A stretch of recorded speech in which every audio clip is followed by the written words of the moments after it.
Chapter 719. What? Prince Exen Feng Jixing was assassinated? In the central tent, Xiangyu slammed the table and stood up, bellowing fiercely, "Nonsense! How is Prince Exen now?"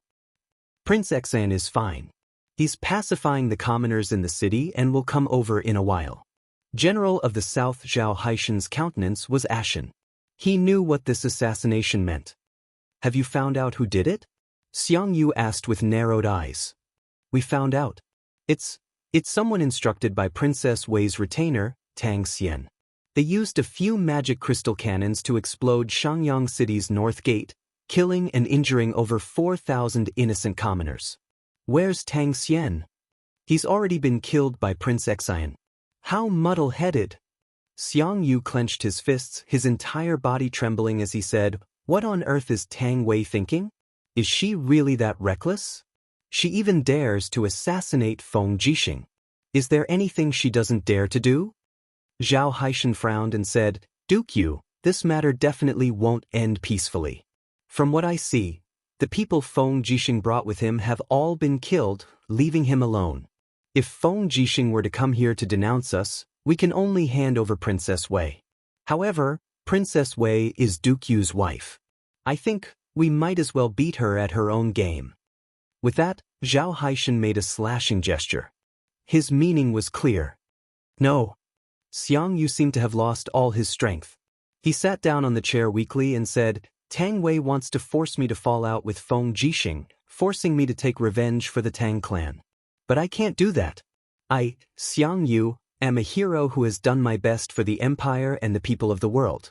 How can I do such a disloyal thing? If I kill Feng Jixing, Lin Muyu will definitely lead her troops to the south. Who will be able to stop Lin Muyu's 500,000-man army? Even if I kill Feng Jixing and defeat Lin Muyu, how will I face Her Highness Qin Yin when she returns one day?" Zhao Haishan was stunned. "Do you still think that Her Highness Qin Yin can be resurrected in the Shattered Cauldron continent? Why not?" Xiangyu was unafraid and he said, "Her Highness Yin possesses the divine personality of an overgod and is protected by the heavens and the earth. She will definitely be able to overcome all the difficulties and come back to life. Lin Muyu and Feng Jixing firmly believe this, and I, Xiangyu, firmly believe this as well. Then, if Feng Jixing comes to denounce us, what should we do? Nothing much. Bring 500 soldiers to the Southern Duke residence and invite Princess Wei over." "This."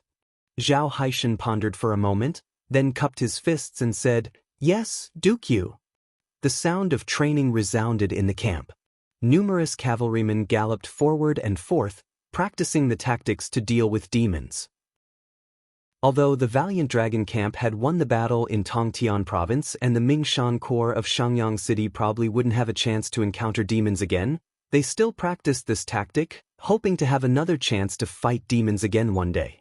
Although the valiant dragon camp had won the battle in Tongtian province and the Mingshan Corps of Xiangyang City probably wouldn't have a chance to encounter demons again, they still practiced this tactic, hoping to fight demons again one day.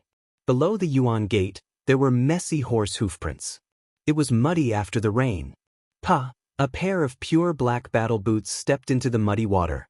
A large part of the golden cloak behind Feng Jixing had been blasted away by the magic crystal cannons, and there were many gray marks on his face. He appeared to be in a very sorry state. When he stepped into the Yuan Gate, a group of captaincy from the Mingshan Corps came up to him and went down on one knee. "Greetings, Prince Exen. Rise. Where's the Southern Duke?" "The Southern Duke is waiting for your highness in the camp. He sent us to receive you." "Is that so?" Feng Jixing's eyes narrowed, and he said with strong killing intent, "Lead the way." The group quickly entered the central tent. They saw Xiangyu taking off his military uniform and carefully removing the star insignia on his collar. He was only wearing a set of white clothes and appeared calm. "Southern Duke, what's the meaning of this?" Feng Jixing asked with a frown. Xiangyu turned and cupped his fists. "I, Xiangyu, have not been able to control my wife well, causing the people of Xiangyang City to be implicated for no reason. Prince Exen almost died as well. Xiangyu knows that he has committed a grave sin and is willing to be stripped of his military rank. I only wish to be a lowly soldier and continue to serve the empire. I hope that your highness can grant my wish. What a move to advance by retreating. Feng Jixing let out a cold laugh in his heart and said, Southern Duke, you're doing this to protect Tang Wei, right? Xiang Yu's gaze was stern as he said, Tang Wei is Duke Lan's granddaughter. Back then, Duke Lan betrothed Tang Wei to me, and I owe him a great debt of gratitude. When Her Highness Yin was still around, Xiang Yu had a debt of gratitude toward her. Xiang Yu can't let Her Highness Yin down either. Therefore I can only do this. I hope that your Highness Prince Xian will agree to my request and strip me of all my titles and military ranks. I only hope that you can spare Tang Wei's life. A group of generals in the surroundings dropped to their knees and shouted, Your Highness, the Southern Country Duke is a meritorious minister of the country. Prince Xian, please show mercy and pardon Princess Tang Wei for her rash action this time around. Feng Jixing felt extremely pressured. This was Xiang Yu's territory, and all the generals here were Xiang Yu's men. There was also an army of 100,000 soldiers outside. Therefore, Feng Jixing did not dare to act too recklessly. Your Highness, please pardon Tang Wei's death sentence. Xiang Yu knelt down on one knee and said. Feng Jixing fell silent for a few seconds. Then he suddenly raised his palm gently, and a stream of wind element law's divine powers supported Xiang Yu's arms. Xiang Yu gritted his teeth and also circulated his divine powers to contend against Feng Jixing's powers. Two waves of domain powers clashed in the air, and in the blink of an eye, Xiang Yu's forehead was already covered in sweat. On the contrary, Feng Jixing appeared to be more relaxed. His forged immortal character kept on absorbing the spiritual powers in the world to replenish his depleted divine powers. With such domains contending against each other, Feng Jixing was naturally at an advantage. Xiang Yu felt a chill in his heart. This time around he was certain that Feng Jixing's cultivation had surpassed his in all aspects. Even if he were to rebel and take action here, he might not be able to kill Feng Jixing.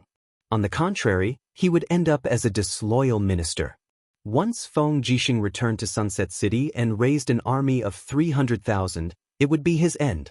Thinking up to there, Xiang Yu slowly stood up with Feng Jixing's power, and his face was filled with guilt. Feng Jixing couldn't help but secretly find it funny. He said, This isn't Duke Nan's crime, so naturally, no one will punish Duke Nan for his crimes. However, Tang Wei's attempt to assassinate this prince is a serious matter, and she must be punished. From today onwards, Tang Wei will be stripped of her title as a princess, and she will be placed under house arrest in the Duke Nan residence. She will not be allowed to interact with anyone, and she will not be allowed to participate in any political or military affairs for the rest of her life. Violators will be executed immediately. In addition, take out 5 million Jining coins from Shangyang City's treasury to compensate the families of those who died. Xiang Yu hurriedly knelt down again. Thank you, Your Highness, for your pardon. At the back, Tang Wei's face was ferocious. She pointed at Feng Jixing and scolded, Feng Jixing, you are a dog of the Qin family and a dog that bites. Just you wait, there will be a day when you will get your retribution. I curse you to die under the sword. Impudent! Feng Jixing raised his palm abruptly, and dimensional powers pierced through space, landing a loud slap on Tang Wei's face. Immediately, 5 lines of guidance appeared very clearly. Feng Jixing's countenance turned cold as he said, Tang Wei, you've done disobedient things time and time again. It's one thing that Her Highness Yin tolerated you when she was still alive, but now that you've failed to assassinate me, you're still spouting nonsense. How could Duke Lan have such a foolish descendant? If you're not a pig, then watch how Princess she will be revered by the people of the world. As for you, you'll only be reviled by the people of the world. Don't be impudent anymore, or else you'll have to bear the consequences. Xiang Yu was so frightened that he broke out in cold sweat. Feng Jixing had acted too quickly, and he didn't even understand how his attack could land on Tang Wei's face from 10 meters away. Right now, Feng Jixing's cultivation was too terrifying. Your Highness, please calm down. I'll take care of my wife. Xiang Yu's countenance turned cold. Men, send Tang Wei into a room in the manor and lock the door tightly. Without my permission, no one is to let her out. Yes. 2 guards went up and held Tang Wei's arms. When she wanted to continue cursing, they used a piece of cotton cloth to cover her mouth. Xiangyu could not help but take in a deep breath. If he had a choice, he would probably never be willing to face this arrogant and foolish woman, Tang Wei, in this lifetime. Feng Jixing threw a glance at Xiangyu and said, "Southern Duke, it's really hard on you." Xiangyu was at a loss, not knowing what Feng Jixing's words meant. "Let's go." Feng Jixing turned, pressed his hand on the hilt of the Crimson Phoenix saber, and said, "Accompany me for a walk in the military camp. I want to see if the Mingshan army's battle prowess has improved or not." "Yes, Your Highness." "Men, prepare a horse for Your Highness." In the empire's northern border, Yunzhong Province had a vast territory, and it was the largest province in the entire Great Qin Empire. At the same time, it was also one of the most prosperous provinces. Its commercial prosperity was second only to the Northern Ridge Province, where the imperial capital, Lanyan City, was located. At the same time, its military strength was not inferior to the imperial capital. After the reconstruction of the Iron Blade Army, it had a scale of nearly 200,000 soldiers, under the personal command of Northern Duke Luo Exin. In Muyu City, the winter snow from a few days ago had not yet melted, but the sky was filled with heavy snowflakes. Just as the warlocks had said, it had been a cold spring for the past few years. Perhaps the entire spring would be spent in heavy snow. In the Duke's mansion, Luo Exin walked to the courtyard with an iron spear in his hand, letting the snow fall on him. He raised his face, enjoying the falling snow, closed his eyes, and said, "How's the war in the north?" Next to him, a general with 2 stars on his shoulders cupped his fists and said, "Duke of North, the northern desert has only sent a small force this time, no more than 3,000 people. They are only here to harass the villages and counties in the northern region. I have already sent 10,000 soldiers with heavy shields to defend against the northern desert archers with heavy shields and long spears. If the northern desert is not eliminated, it will always be a big problem for us." Luo Xian said lightly. "I understand. But it is snowing now, and it is difficult to transport food. If we send cavalry, I am afraid the fodder for the horses will be a big problem. Besides what?" Luo Xian looked back at him. "Besides, the tribes in the northern desert are connected to the 8 wilderness plain in the northeast. The southern Nan family of the demons is stationed there. They have 100,000 cavalry. Once the southern Nan family gets involved, I am afraid we will suffer a great loss." "Got it." Luo Xian's eyes lit up and he said, "Pass down my order. Hold the northern line of defense. Don't take the initiative to attack. As long as we hold the line, the northern desert and the demons can't do anything to us." "Yes, Duke of the North is wise. I will do it now." Chapter 720. Pa. In Tongtian City, the sound of birds flapping their wings reverberated in the air. Wei Chou, who was sitting on the railing of the pavilion, was surrounded by strands of ghostly power as his eyelashes fluttered up and down. He only opened his eyes when this power was completely transferred into his qi, only to see a messenger bird hopping on the grass beside him with a letter tube tied to its leg. It was Yu Yu's letter. Gently opening his hand, the messenger bird spread its wings and flew to Wei Chou's palm. Taking out the letter from the tube and looking at it carefully, Wei Chou's face could not help but turn livid. "What is it? Whose letter is it?" Not far away, Sidu Sin, who was drinking wine, asked. "It's the commander's." Wei Chou was still used to treating Lin Muyu as the commander of the Longdan army camp, even though in fact he was the rightful commander of the Brave Dragon army. Sidu Sin asked, "What did His Highness say?" "See for yourself." Sidu Sin took the letter and just glanced at it before turning pale with fright. "This? His Highness is not coming back and only ordered us to launch an attack?" Wei Chou said lightly, "He ordered the 200,000 troops of the Brave Dragon army to launch a large-scale attack and use the magic crystal cannons to break the demon race's sky canopy and attack the Tong Tian Gorge step by step, clearing the demon race from the Tong Tian Gorge. At this time, Fengxi walked over with his helmet under his armpit. He seemed to have heard the conversation between the two and said, "His Highness must have other important things to do." But Wei Qiu hesitated for a moment. Fengxi smiled. "This subordinate can somewhat understand your Highness's decision. Now that the Longdan army camp has a strong army, coupled with Marquis Wei Minyulin's external troops, we have a total of 300,000 troops in Lingdong province. In addition, we have several thousand magic crystal cannons and close to 200,000 magic crystal cannons. Adding Ouyang Yan and Lord Chu Chu, the two God Realm experts, the demons are no longer a match for us. Even if your Highness isn't here, we can still defeat the demons. Duke Wei has ruled the Longdan army camp for many years. Don't you have the confidence to do so? His Highness has given you this mission, which proves his trust in your strength." Wei Qiu couldn't help but laugh. I understand. Citizen took a deep breath. "When do we attack? We have been waiting for this day for a long time. The equipment is ready, the rations are sufficient, then pass down the order. We will attack Heaven's Gorge tomorrow. No one is allowed to enter rashly. After entering Heaven's Gorge, build a camp every 10 miles, until the entire Heaven's Gorge becomes our camp." "Yes, this subordinate understands." A heavy snow fell on the eastern border of Lingdong province. The sky was filled with goose feather-like snowflakes. On the eastern coast, the sound of the tide was endless. The sound of the wind was like 1,000,000 marching troops. The snow on the beach had accumulated to a thickness of nearly 20 centimeters, and there were 2 lines of footprints on the snow. At the edge of the sea, a young man and a young woman were looking at the East Sea in the distance, feeling extremely carefree and heroic. "Mu, you didn't bring me here just to look at the sea, did you?"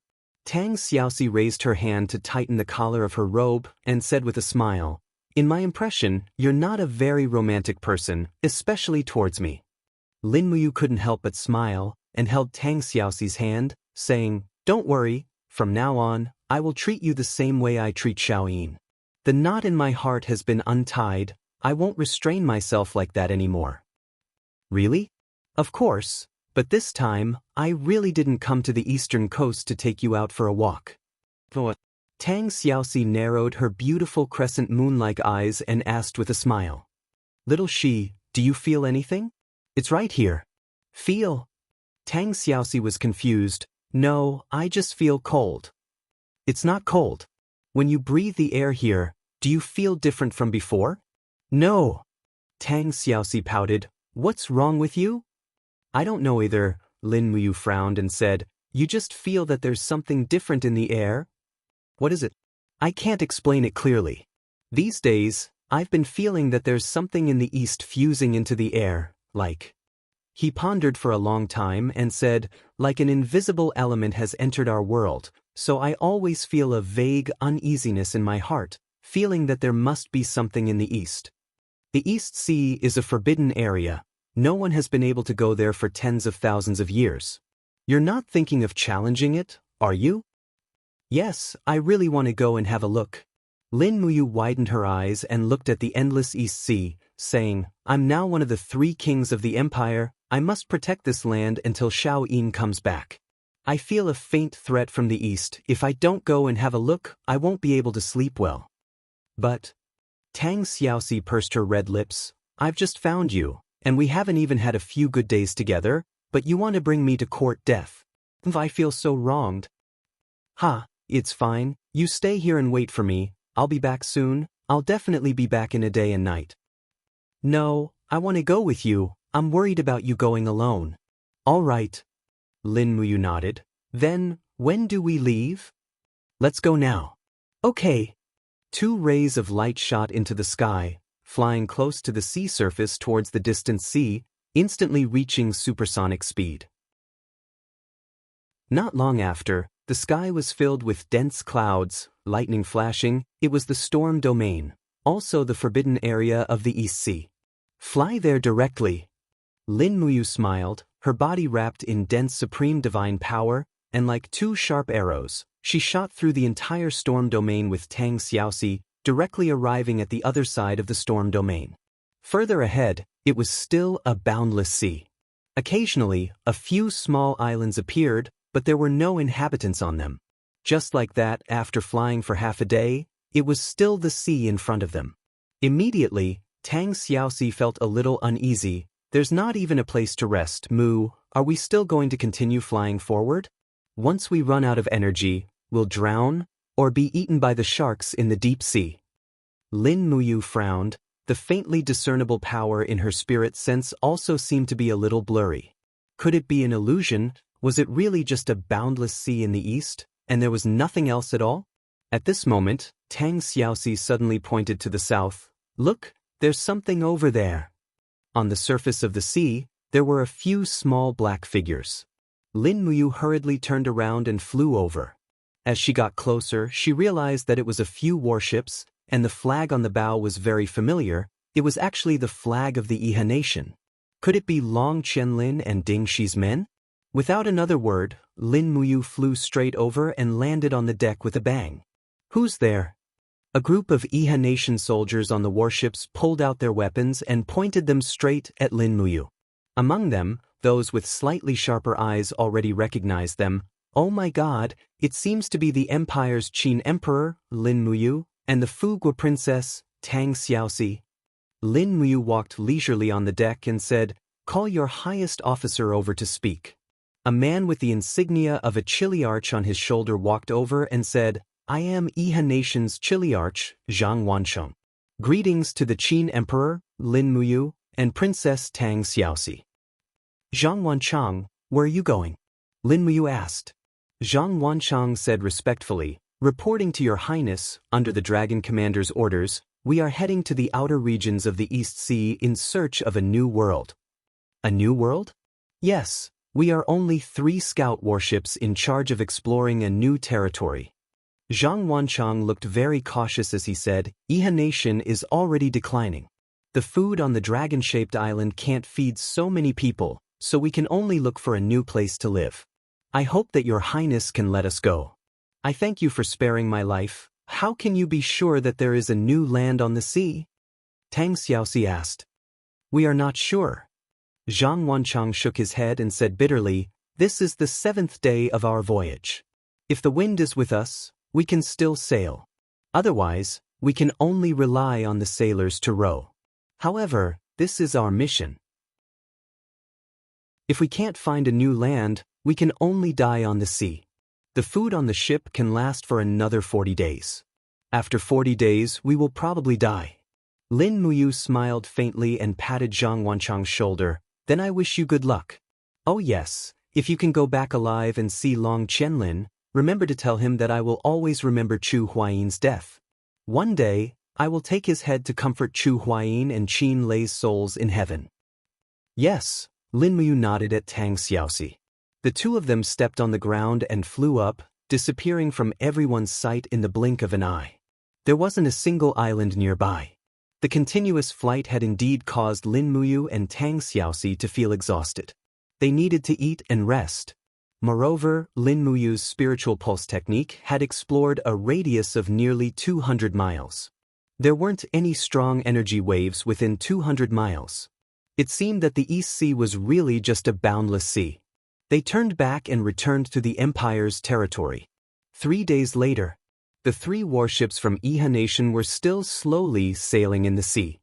Zhang Wancheng's hand was on the hilt of his sword. He held onto the railing and looked into the distance.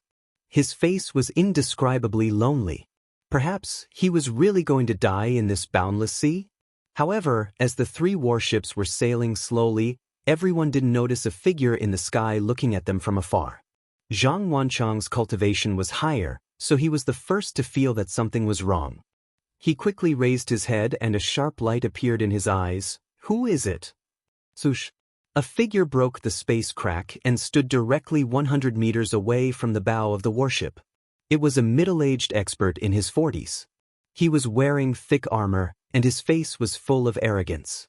His eyes were as sharp as swords, which made people shudder. He said, "Those who trespass into the sea of the Tianji Empire will be killed without mercy." "For you," Zhang Wancheng said angrily. "The dead don't need to know so much.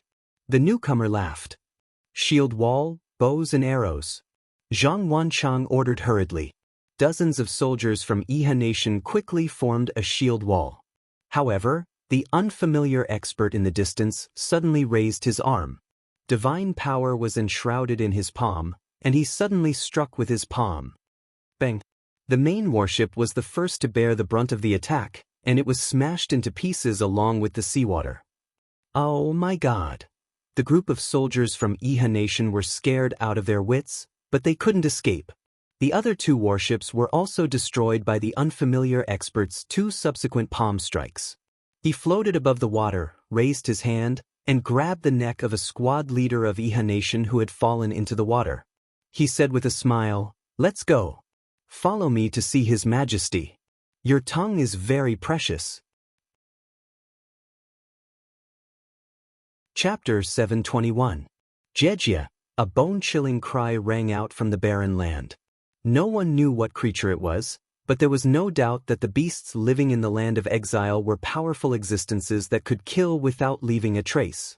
This was a huge hunting ground, a publicly acknowledged hunting area for the survivors of the land of exile. In reality, the hunting ground was just a restricted area. If it wasn't for the powerful beasts living here, then the environment was rather vile. However, the wealth hidden in the hunting ground couldn't be ignored. Whether it was the beasts hunted or the spoils of war from fighting humans, it was enough to make anyone's eyes turn red. After half a month of recuperation, the bullet hole on General Tai's shoulder was nearly healed. He held his bow in his hand, and a demon spirit that had grown up a lot followed beside him. Perhaps she wasn't a girl anymore, but a young girl. In just half a month, the demon spirit had grown a lot taller. She was about 1.6 meters tall, about 16 years old, and the tip of her budding beauty could already be seen. Although she was only wearing a simple beast skin dress, it couldn't hide her natural beauty. The beast skin wrapped around her pair of rapidly developing peaks, ready to burst out. There were 2 daggers at her waist, the tips of the daggers moving up and down as she walked. The enchanting S-shaped curve made General Tai couldn't help but take another look. This demon spirit was indeed a monster. She was already devastatingly beautiful at such a young age. Gulp. General Tai couldn't help swallowing his saliva. The young girl walked quietly, her brows slightly knitted as she said, "Dad, this is the hunting ground?" "That's right, the hunting ground." General Tai nodded and looked around. The hunting ground was filled with wreckage from another world. There were some rusty mechs wrapped in steel, and some broken ship cabins. These were all things that had been banished from another world. However, as long as they came to the land of exile, they were already seen as a pile of trash. There was no energy in the land of exile. Be it mechs or battleships, they couldn't operate anymore. Furthermore, there wasn't even a pile of bones to be seen in the hunting ground. It wasn't that no one had died here, but that they had been eaten after they died. "Be careful." General Tai suddenly stopped and looked ahead. It was a huge field surrounded by barbed wire. It was like a football field, and it was filled with weeds that were half a person's height. There were also large holes in the barbed wire. No one knew what this place was or what it was used for, but strands of energy pulsated from the weeds. General Tai could not help but frown. He opened his palm slightly, and streams of ruler's combat flames appeared. The corner of the young girl's mouth curled up, as if she had already seen through the danger. She said, "It's a wolf. There's a patch of blood-red hair on its forehead. It's Blood Wolf." General Iron's body trembled. One of the most bloodthirsty species in the entire banished lands. "Looks like we've been targeted by this blood wolf. Be careful, little Yao. Blood wolves aren't radiance beasts. They're extremely powerful, and their claws can tear through steel." "Got it." The young girl's voice was very calm. She had already stepped into the weeds, and with a light push on the barbed wire, the 10-meter-long barbed wire fell down with a crash. It had already rotted into a pile of wreckage. Her beautiful eyes swept the area in front of her, and she said faintly, "Dad, in that direction. Shoot an arrow to lure that beast out. I'll kill it." General Tai did not know where the young girl's confidence came from, but he knew that he would definitely reap something if he did as she said. She did not seem like a demon spirit, but more like a demonic creature that was born to hunt demon spirits. As for what exactly she was, General Tai had no idea. Swoosh! The sharp arrow wrapped in a steel arrowhead pierced through the weeds. General Tai possessed the cultivation of the Holy King realm, and his strength was vigorous. This arrow was shot over 1,000 meters, and a howl could be heard from the weeds. Following that, a powerful aura rippled out. As expected, the blood wolf had come. Rustling sounds could be heard as the weeds tumbled continuously. A huge creature pounced over, its forehead covered in blood-red fur and densely packed golden lines. The blood wolf's brown eyes were filled with killing intent as it leaped up and charged at the young girl. Swoosh! The young girl bent her body slightly and threw the dagger in her left hand. Ding! The blood wolf's fur was surprisingly tough, and the dagger was unable to pierce through its skin. The blood wolf's momentum continued to descend, and with a roar, its sharp claws pounced towards the opponent's chest.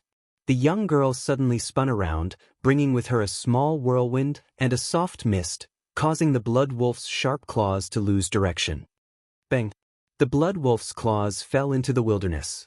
The young girl took advantage of the situation and punched out with her left fist. Her fist was filled with golden energy, a power that General Tai could not see through. Boom! The small fist landed on the blood wolf's neck, and the sound of bones breaking could be heard. Oh no! General Tai was greatly shocked. The blood wolf's bones were exceptionally tough, like steel. This stupid demon spirit actually chose to meet force with force. Wasn't she courting death? However, the thing that broke wasn't the young girl's fist, but the blood wolf's neck. The force of the punch caused the blood wolf to roll back more than 10 meters. The young girl's eyes were shrouded in a layer of blood red. She pounced, opened her mouth, and bit the blood wolf's neck. At the same time, the dagger in her right hand stabbed into the blood wolf's heart. Ayo, ayo, ayo. The blood wolf struggled for a few minutes before it finally stopped moving, dead on the ground.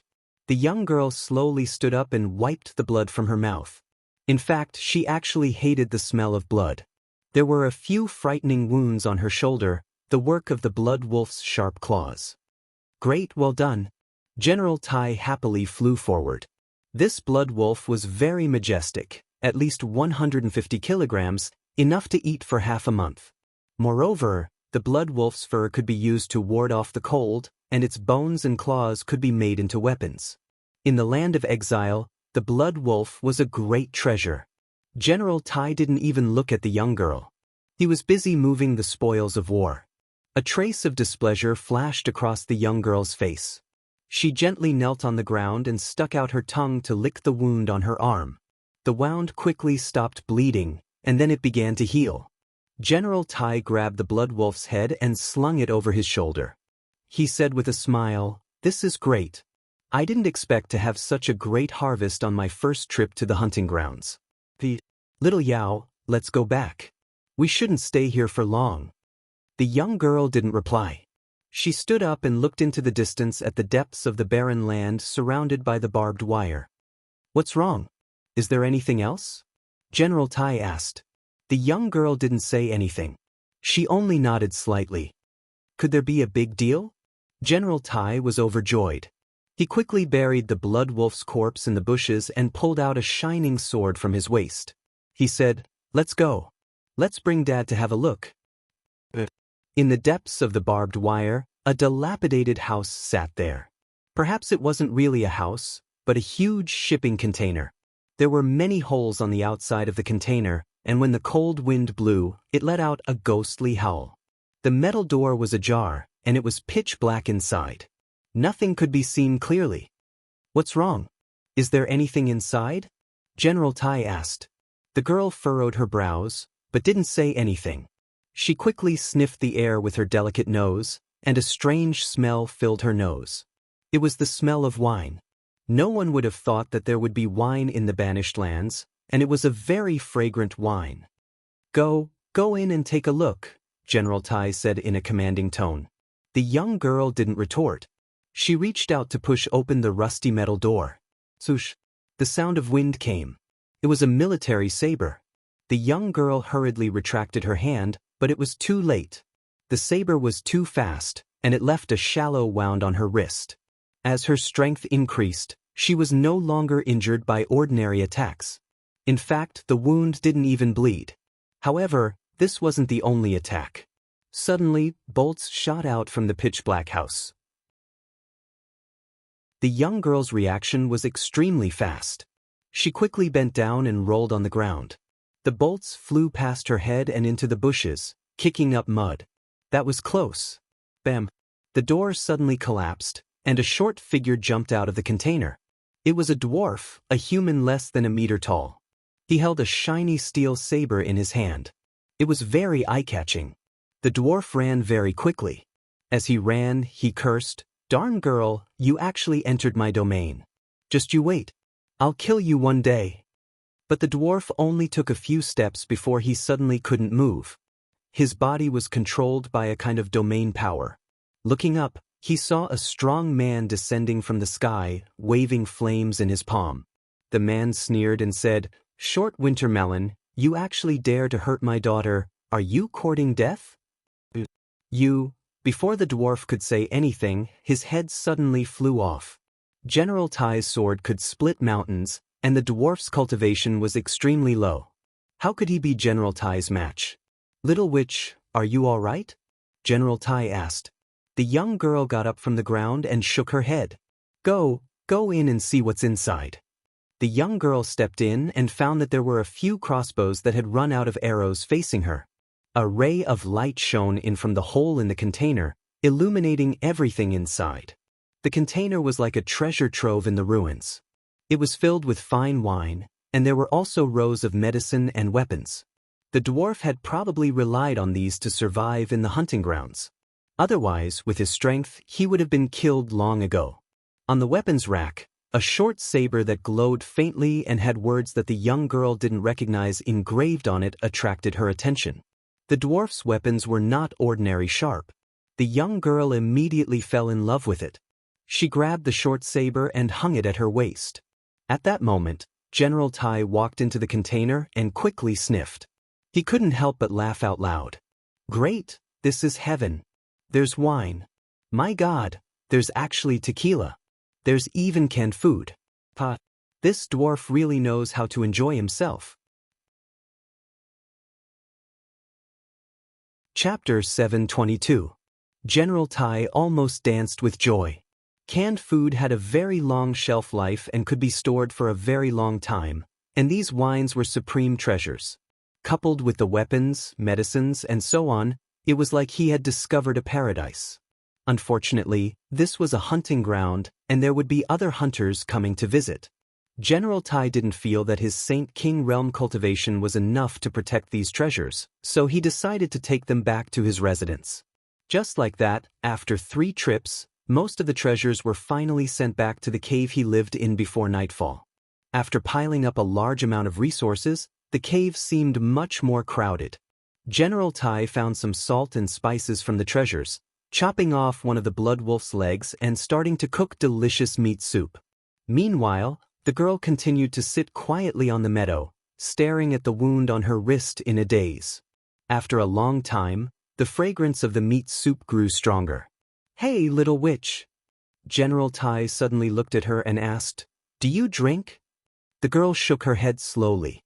"You don't drink?" General Tai frowned and said, "Every night in the banished lands is extremely cold.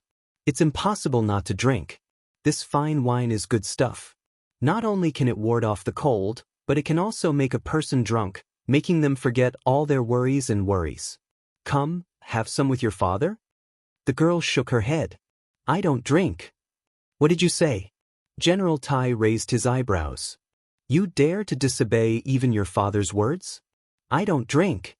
The girl's voice was very calm, but it was unquestionable. She sat there quietly and didn't say another word. Tui, what a freak. I'm afraid she doesn't understand human language. General Tai was in a good mood, so he didn't argue with her. He filled a bowl with meat and threw it to the demon, then grabbed the wolf's leg bone and took big bites of the juicy meat. He chewed, then opened a bottle of wine and gulped it down. After taking a big gulp, he shouted, This is great. Great. The girl didn't say a word as she watched General Tai gulp it down.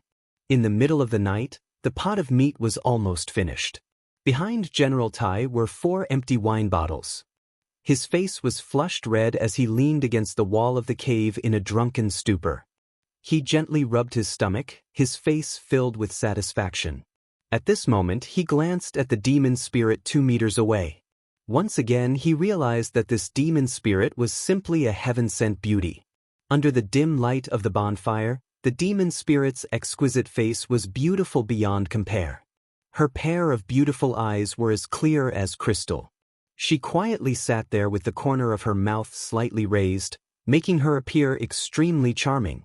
Her pure face and flirtatious figure fused together with the darkness of the night, making people unable to resist falling into a daze. "Little Yao, come to Daddy," General Tai ordered as he leaned against the wall. The girl didn't say anything and just sat quietly on the meadow. General Tai stood up. Although he was drunk, his steps were extremely steady. He approached in a few steps and grabbed the demon spirit's wrist. His eyes flickered with a sharp light as he said, "What's wrong? Are you trying to rebel? Don't forget, if I hadn't saved you, you would have been snatched away by a hungry wolf." The demon spirit raised her head and looked at him in silence. Perhaps, the demon spirit didn't know what was about to happen. General Tai looked down and saw the beast's skin covering the demon spirit's chest slightly open, revealing a captivating redness. This caused his desire to surge even more. He quickly grabbed the demon spirit's other hand as his eyes flickered with desire. The banished land is a silent domain. The heavens must have pitied me and bestowed you to me. Since you've become my daughter, then you should let Daddy enjoy your body. Otherwise, how are we going to get through the long night? Don't resist, don't force my hand. The demon spirit calmly looked at him and said, "Daddy, are you hurting me?" "What did you say?" General Tai asked impatiently. The demon spirit's gaze was calm. "Daddy said that you'll kill everyone who hurts me. And now, you're hurting me. What nonsense are you talking about?" General Tai grinned. "I'm helping you understand the joys of being a woman. After tonight, you'll naturally understand everything. You'll realize that you'll never be able to leave Daddy again. Let go." The demon spirit's voice was very calm, but it sounded like a command. "Stop struggling, it's useless." General Tai's mind was in a mess.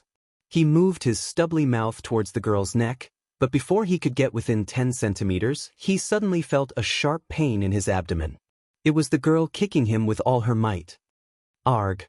General Tai retreated a few steps in pain, almost unable to straighten his back. His face was covered in beads of sweat. He suddenly pulled out the long sword at his waist and said angrily, "Little whore, I can save you, but I can also kill you." The sword turned into a streak of light, stabbing towards the girl's chest. However, after a clang, the sword only pierced into the rock wall. The young girl had latched onto General Tai's right arm like a phantom. Her snow-white legs abruptly stomped on the rock wall, and General Tai's arm pulled out the steel sword. "What are you trying to do?" General Tai's face paled involuntarily. With a crack, the girl's palm swept out, snapping General Tai's wrist. His entire wrist was deformed, but his hand was still holding onto the long sword. She pressed the long sword against his chest at a strange angle and slowly pushed it in, causing blood to flow out. The girl gripped General Tai's sword-wielding hand tightly and said softly, "Daddy said that he'll kill everyone who bullies me." General Tai could not move at all. He was a Holy King realm expert, but under the girl's control, he was unable to retaliate at all. Just like that, he pierced his own heart with his own sword. Clang! The blade pierced through General Tai's body and nailed him into the rock wall. Just like that, he was nailed to the wall. The girl bent down and grabbed the wild grass around the meadow to wipe the blood off her palm. She looked at General Tai's corpse with a seductive and beautiful smile. "Daddy, I'll live on well in the land of exile. I won't be bullied by anyone. Go in peace." Swoosh! He spat out a purple flame from his palm, and in the blink of an eye, the flames engulfed General Tai's corpse, reducing it to a pile of ash. Even the steel sword, which was not of a low grade, was melted. What a high-temperature flame! A blood moon hung high in the sky, causing the entire land of exile to become even more violent. Russell, the barefooted girl, walked out of the cave, stepping on the sand and stones. She looked at the blood moon and stars in the sky and could not help but sigh. Puma, what am I? The roar of a wild beast came from afar. The girl grasped the hilt of the sword at her waist. With a slight force from her palm, a blood-red flame enshrouded the sword. In the blink of an eye, the steel sword made by the dwarves was burned red. But strangely, the steel sword did not show any signs of melting. Instead, it made a clanging sound. The sound of cannon fire rang out continuously in the northern region of the Tongtian province. Purplish-red mushroom clouds rose into the sky, causing the huge blue canopy to buzz. After more than 10 consecutive cannon attacks, the canopy finally ran out of energy and collapsed. The energy barrier that had separated humans and demons for tens of thousands of years had finally disappeared under the iron hooves of war. The bombardment of the magic crystal cannons brought with it streams of sharp air currents, causing the imperial war flag in the Longdan army camp to flutter. Everyone raised their shields to resist the impact of the air currents. Wei Chou rode on his warhorse and formed an astral wall in front of him. He narrowed his eyes and said, "The canopy is gone. An era is coming to an end." Sidu Sun gripped his sword. King's combat flames surged into his arms. He smiled and said, "Give the order. I'll lead my brothers and kill our way in." "Don't be in such a hurry." Wei Chou waved his hand and said, "Order the heavy artillery unit to move 5 kilometers forward, and then we'll move. If we can flatten the entire Tongtian Gorge without losing a single soldier, why not?" "Yes, I understand." Battle banners fluttered in the wind as they entered the Heaven's Gorge in an orderly formation. Hundreds of savage tribe soldiers pushed the magic crystal cannons into the Heaven's Gorge, emitting an unpleasant sound as the cannons rumbled. And in the distance, nearly 10 miles away, the demon army was already waiting in formation. Qian Feng was not willing to give up on the Heaven's Gorge. There were even huge black shadows slowly moving in the sky. They were giant flying snakes. "They've sent out the flying snakes." Sidu Sun swallowed his saliva. Wei Chou nodded and waved his hand, saying, "Heavy artillery battalion, dispatch the gooseneck cannons to defend against the enemy. The giant flying snakes must be killed 2 kilometers away." Small magic crystal cannons were pushed out one after another. They weighed less than a third of the magic crystal cannons. Moreover, the cannons were extremely long, rising into the sky like a goose's neck. These were magic crystal cannons modified by Qin Ziling. They were specially designed for the giant flying snakes and had a firing range of 3 kilometers. Moreover, their accuracy was much better than ordinary magic crystal cannons. Lin Muyu would never fight a battle she was not confident of winning. If she did not know all this, she would not have mobilized her troops so easily. At this time, the dragon-shaped island was also busy. Warships gathered at the port, and the neighing of warhorses could be heard from the land. Densely packed soldiers carried armor, weapons, and other strategic resources to the ships. Smoke rose from the open ground in the depths of the island, and anyone could tell that a great battle was imminent. In the Iha country's palace, Qin Yi's face was pale. He held the handle of the king's blade and said, "Is everything ready?" "Don't worry, Commander." Ding Shi, dressed in military attire, knelt on one knee and said, "This subordinate will soon leave the dragon-shaped island with General Long. I hope that commander will take care of himself." Qin Yi's expression was somewhat reluctant. He moved his aged feet down the steps and held Ding Shi's arms. His voice trembled as he said, "Old friend, it's been so many years. I know you hate war, but I've ordered you to participate time and time again. As long as this time, we can return to Lingnan, I won't force you to do anything you don't want." Ding Shi smiled slightly. "Commander, save these words for the future. I don't even know if I can return alive." Qin Yi. At this time, a messenger's voice came from outside the palace. "Commander, someone has sent a map." He said that he must present it to you. What? Chapter 723. In the sky above dragon-shaped island, two figures stood thousands of meters high. The people on the ground couldn't see them at all, but they could see everything on dragon-shaped island. They were none other than Lin Muyu and Tang Xiaoxi, who had just returned from the East Sea. Do you think Qin Yi will give up? Tang Xiaoxi asked. I don't know, Lin Muyu frowned. First of all, Qin Yi might not believe our map. Second, Qin Yi is old. Returning to his homeland is his biggest dream. He might not be able to resist this temptation. Xiao Shi, have you really informed Minulin's army? Yes. Tang Xiaoxi was a little worried. Mu, I actually don't understand. Why did we tell the Iha nation about the celestial pole continent? I'm afraid only the two of us know about this in the entire Shattered Cauldron realm. Why did we tell the Iha nation instead of letting the Empire take precautions? Lin Muyu clenched her fists. Regardless of whether what the people on the merchant ship said is true or not, the existence of the celestial pole continent is already inevitable. The Iha nation is on dragon-shaped island, which is located in the east of Lingdong province. If the celestial pole continent really attacks, dragon-shaped island will probably be the first to bear the brunt.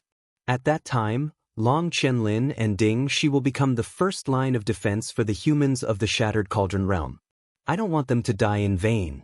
A day ago, Lin Muyu and Tang Xiaoxi had found a cargo ship that had gotten lost on the sea in the East Sea. From there, they learned about the tip of the iceberg of the celestial pole continent. It was a plane that was completely different from the Shattered Cauldron realm. Furthermore, it was also a powerful enemy in the future. The existence of the celestial pole continent made Lin Muyu and Tang Xiaoxi confused, let alone others. I really hope the people on that cargo ship are lying to us, Tang Xiaoxi said softly. The possibility isn't high, Lin Muyu said with a frown. If that's the case, the Qin Empire will be in imminent danger. Lin Muyu thought for a while and said, for now, we can only hope that the Longdan army camp can quickly eliminate the devil race and sweep away the scourge of the devil race. Then, the whole empire can work together to resist the upcoming war.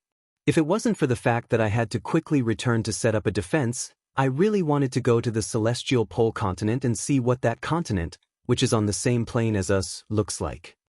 Tang Xiaoxi remained silent.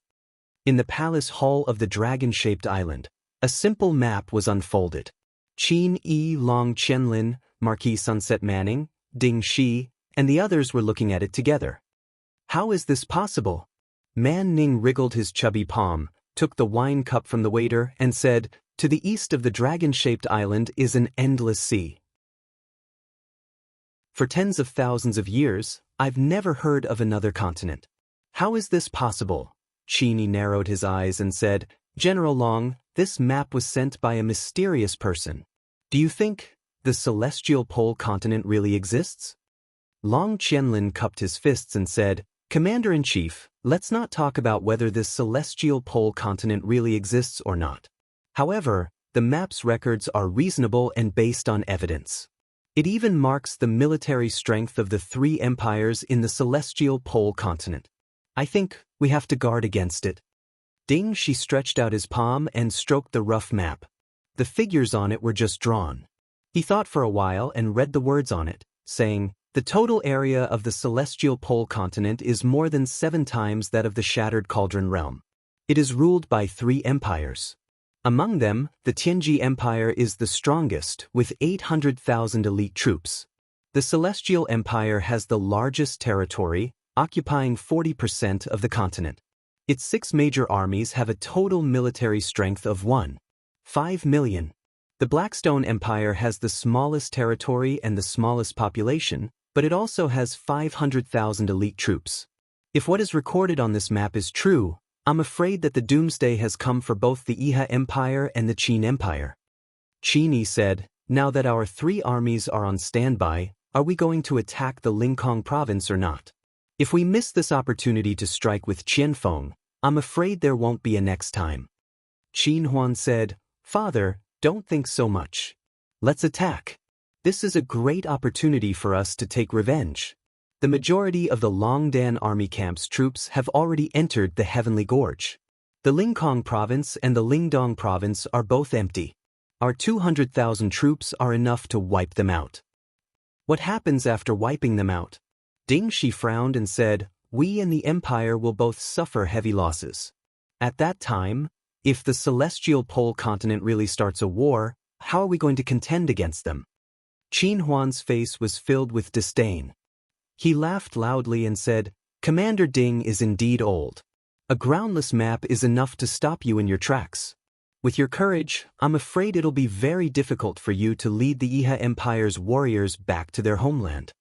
Long Qianlin was stunned. Qin Huan was openly provoking Ding Shi like this. How could this old general endure it? Young Highness, we need to consider this matter at length. What? Is Commander Long afraid too? Qin Huan said indifferently. Not afraid, but worried. Long Qianlin said, we've sent out so many fast ships to search for new land in the Eastern Sea region, but not a single one has returned. What does this mean? If it weren't for the powerful sea fleets in the distant sea region, I wouldn't be able to provide a reasonable explanation for this matter. Being afraid of wolves in front and tigers behind, how are you going to restore the Iha Empire? Qin Huan's expression was extremely unsightly. He was in the pro-war faction. Being the young highness of a mere dragon-shaped island obviously couldn't be compared to being the young highness of the Lingdong.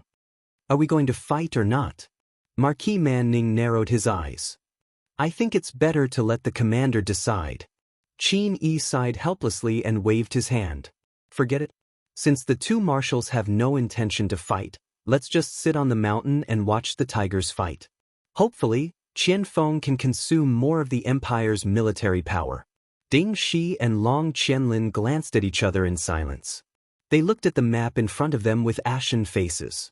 3 days later, the devil race retreated step by step. More than half of the Heavenly Gorge was already under the control of the Longdan army camp.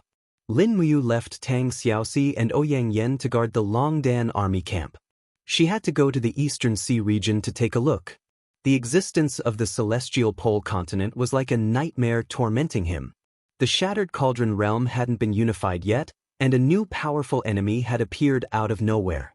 He secretly lamented his bitter fate.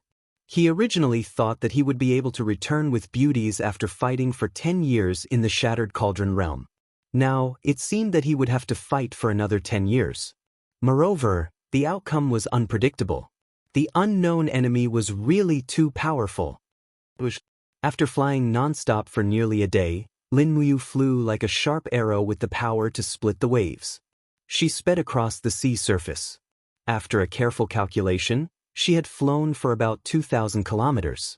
She could already see ships in the distance. Furthermore, the fluttering flags were completely different from those of the Shattered Cauldron realm. With a sway of her body, she soared into the sky and hid among the lingering clouds. Overlooking the sea, a fleet came into view. It was a fleet consisting of at least 50 warships. The leading warship was nearly 200 meters long. Furthermore, it was a fortress ship, and the number of soldiers it carried was definitely not small. Furthermore, there was a huge creature on the deck of the fortress ship. It was a huge lizard with wings and red scales all over its body. Lin Muyu's heart sank. A word was on the verge of coming out of her mouth. Western Dragon? What kind of existence was this celestial pole continent? The flag fluttered in the sea breeze. It was a war flag with red clouds on it. Lin Muyu didn't know which empire it belonged to. She knew almost nothing about this place. She didn't care about that anymore. She had to understand this place first. Lin Muyu's heart was as clear as a mirror. The people of the Shattered Cauldron realm didn't know about the existence of the Celestial Pole continent, and the people of the Celestial Pole continent definitely didn't know about the existence of the Shattered Cauldron realm. Whoever understood the opponent first would have a greater advantage. At night, in a tavern in a small city near the sea in the Celestial Pole continent, a blue-clothed dancer swayed her enchanting body and looked at the customers in the tavern in a licentious manner. She sang an unbearable song, and customers would throw copper coins or even silver coins onto the stage from time to time. There were even bold customers who walked up to her and struck up a conversation. "How much can I pay for you to appear on my bed tonight?" The dancer smiled and didn't say anything. In an inconspicuous corner of the tavern, a young man dressed in a dark blue robe sat there quietly. He held a huge bamboo cup and drank the malt wine inside. To be honest, the wine in the celestial pole continent was far inferior to that of the empire. The tavern was the place where one could understand a plane the best. Lin Muyu had been here for half a day and had a slight understanding of this place. This was just a small city in the Tianji Empire. The flags of those warships she saw during the day were the flags of the Tianji Empire. The emperor of the Tianji Empire was called Baiming Yuan, so this empire belonged to the Baiming clan. The Tianji Empire was very powerful. At least, that was what their people thought. "I'm the man who's going to become the sacred martial god." A young and tender voice came from afar. Lin Muyu raised her head and saw a young and tender face. It was a young man who was about 17 or 18 years old, but he had an unruly look on his face. "Sacred martial god? With just you?" A scorching slap landed on the young man's face. A person who looked like a mercenary stepped on the young man and pressed him down hard a few times. He said, "In the past tens of thousands of years, there have only been 5 sacred martial gods in the empire. Who do you think you are? You want to become a sacred martial god? Wipe my boots clean first, you good-for-nothing who has high expectations but low ability." Bullying was the same in every plane. Lin Muyu didn't meddle in other people's business and continued to drink. At the same time, she learned some things about the cultivation world in the celestial pole continent from the mercenaries' conversations. The classification of strength in the celestial pole continent was very clear. The strongest person was called the sacred martial god, who was at least at the divine emperor realm. There were more than 2 sacred martial gods in the whole continent, which was very terrifying. Next were the sacred martial kings and sacred martial venerables, who had the strength of divine kings and divine venerables. Then came the sacred martial warriors. The sacred martial warriors were experts with the cultivation of the sacred region. They were only legends in small towns like this. Many people had never even seen the legendary sacred martial warriors. The Tianji Empire had a total of 5 sacred martial gods, 11 sacred martial kings, 112 sacred martial venerables, and more than 2,000 sacred martial warriors. Their strength was not ordinary and terrifying. The more Lin Muyu heard, the colder she felt. Did the Shattered Cauldron realm really want to go to war with such a strong enemy? Chapter 724. "Hi, brother." A slightly sharp voice sounded in her ear. When Lin Muyu turned around, she saw a young man limping over with a crutch in his hand. He was about 25 years old, wearing white linen clothes with several cloth bags hanging on his waist. His face was full of stubble. He probably didn't have time to take care of it, but the light in his eyes told everyone not to underestimate this lame young man. He sat opposite Lin Muyu and said with a smile, "Only if you buy me a drink, I can help you read your face." Face? Lin Muyu smiled faintly. "Man, give him a glass of wine." Ding. A full glass of barley wine fell in front of the cripple. He didn't rush to drink it. Instead, he took a deep breath and said, "The fragrance of malt wine is really as charming as a girl in the wilderness." As he said this, he drank a big mouthful of wine. His stubble was stained with wine, which looked very unhygienic. Lin Muyu didn't care about this. She just smiled and asked, "Now can you tell me? How is my face?" The huckster squinted his eyes and carefully looked at Lin Muyu. He said, "Brother, although you are handsome and have an extraordinary appearance, your eyebrows are dark. I am afraid that you will be in big trouble in the next few days. If you keep talking, I guarantee that you will be in big trouble now." As a god, Lin Muyu naturally didn't believe in this kind of fortune-telling. In any case, he was also a god who could listen to the prayers of the people. What fortune-telling? Mortals just believed in it. The killer flashed through Lin Muyu's palm, but the cripple was scared out of his wits. The young man in front of him was obviously not as simple as he looked. The momentum that he emitted was simply suffocating. Maybe he was a young master from the imperial capital who came to this poor place just to travel around the continent. Also, the golden light that flashed through his eyes might be a monster. What is your name? Lin Muyu didn't make things difficult for him. Instead, he began to ask questions. He needed someone to tell him everything about the Tianji Empire and the Celestial Pole continent. Lu Sanpao, people call me Lu Bai. Lu Bai's entire body was trembling, and his voice was trembling as he said, "This kid can be considered somewhat famous in Clear Desolate City. Some people call me Divine Image." Lin Muyu didn't care about these things. Her expression calmed down a little, and she said with a smile, "Well, Brother Lini, I've been cultivating in the deep mountains with my family for many years, so I don't know much about the outside world. Can you tell me something about the Tianji Empire and the mainland? I'll treat you to a drink until you're satisfied." Lu Bai was taken aback. It had been a long time since someone had been so extravagant as to treat him to a drink. Moreover, looking at the appearance of this kid in front of him, he really did seem to be a rash young man who had just come out from the depths of the mountains to cultivate. In an instant, Lu Bai's expression became arrogant. He placed one leg on the bench and said arrogantly, "Since that's the case, then little brother, you should listen to your big brother's words. Buddy, give me another jar of wine. I want to drink to my heart's content." "Lu Bai, did you bring enough money?" "Don't worry, I met a benefactor today."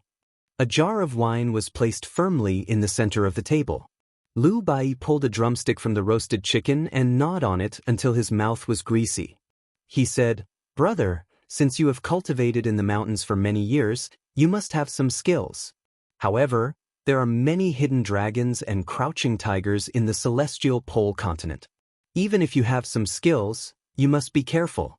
Otherwise, you may lose your life because of your rashness one day. This is my first advice to you. Be careful when you encounter problems. Remember, you can't force yourself." Lin Muyu deeply agreed and nodded. "Yes, and then?" Lu Bai wiped the grease from the corner of his mouth and continued, "If you want to talk about the Celestial Pole continent, this continent is really big. If you run at full speed from the west to the eastern border of the continent, it would take as long as 2 months. Furthermore, there are a total of 5 powerful and invincible forces on the continent. They are divided into 3 great empires and 2 great tribes." "What do you mean?" "The 3 empires are the Tianji Empire, the Celestial Empire, and the Blackstone Empire. They fight every year, but they have never been able to determine the winner in more than 1,000 years. More than 3,000 years ago, there was a supreme overlord who once unified the Celestial Pole continent. But in less than 100 years, his empire collapsed into 3 kingdoms. Among the 3 empires, our Tianji Empire is the strongest. One of the 3 sacred sects in the cultivation world, the Tianji sect, is located in our Tianji Empire. In terms of national strength, the Celestial Empire is second, and the Blackstone Empire is the worst, but we are not too inferior. Tell me about the cultivation world. What's the matter with the 3 sacred sects?" Lin Muyu asked with a frown. "In fact, it's very simple. It's just like a sect. The continent is divided into several levels according to the strength of the sections. The first is the sacred sect, the second is the king sect, the third is the heavenly sect, and the fourth is the earth sect. The whole Celestial Pole continent is divided into 3 king sects, which are the Tianji sect, the Tianjua sect, and the Thunder Flame sect. Next are the 7 great sects, 59 heavenly sects, and more than 3,000 earth sects. Some of these sects have only a few people, while some have tens of thousands of people. It's impossible to count them in detail. It's also because these sects constantly provide excellent martial artists for the various empires that the cultivation world of the Celestial Pole continent can continue to prosper and even be protected by the Immortal realm." "Protected by the Immortal realm?" Lin Muyu frowned. "What does that mean?" Lu Bai smiled. "I'm not very clear about these supernatural things, although I can see through the mysteries of heaven and know about yin and yang. Stop bragging. It's too serious." Cough, cough. Lu Bai could also see that Lin Muyu was not an ordinary person. He smiled and said, The people of the celestial pole continent have passed down legends from generation to generation.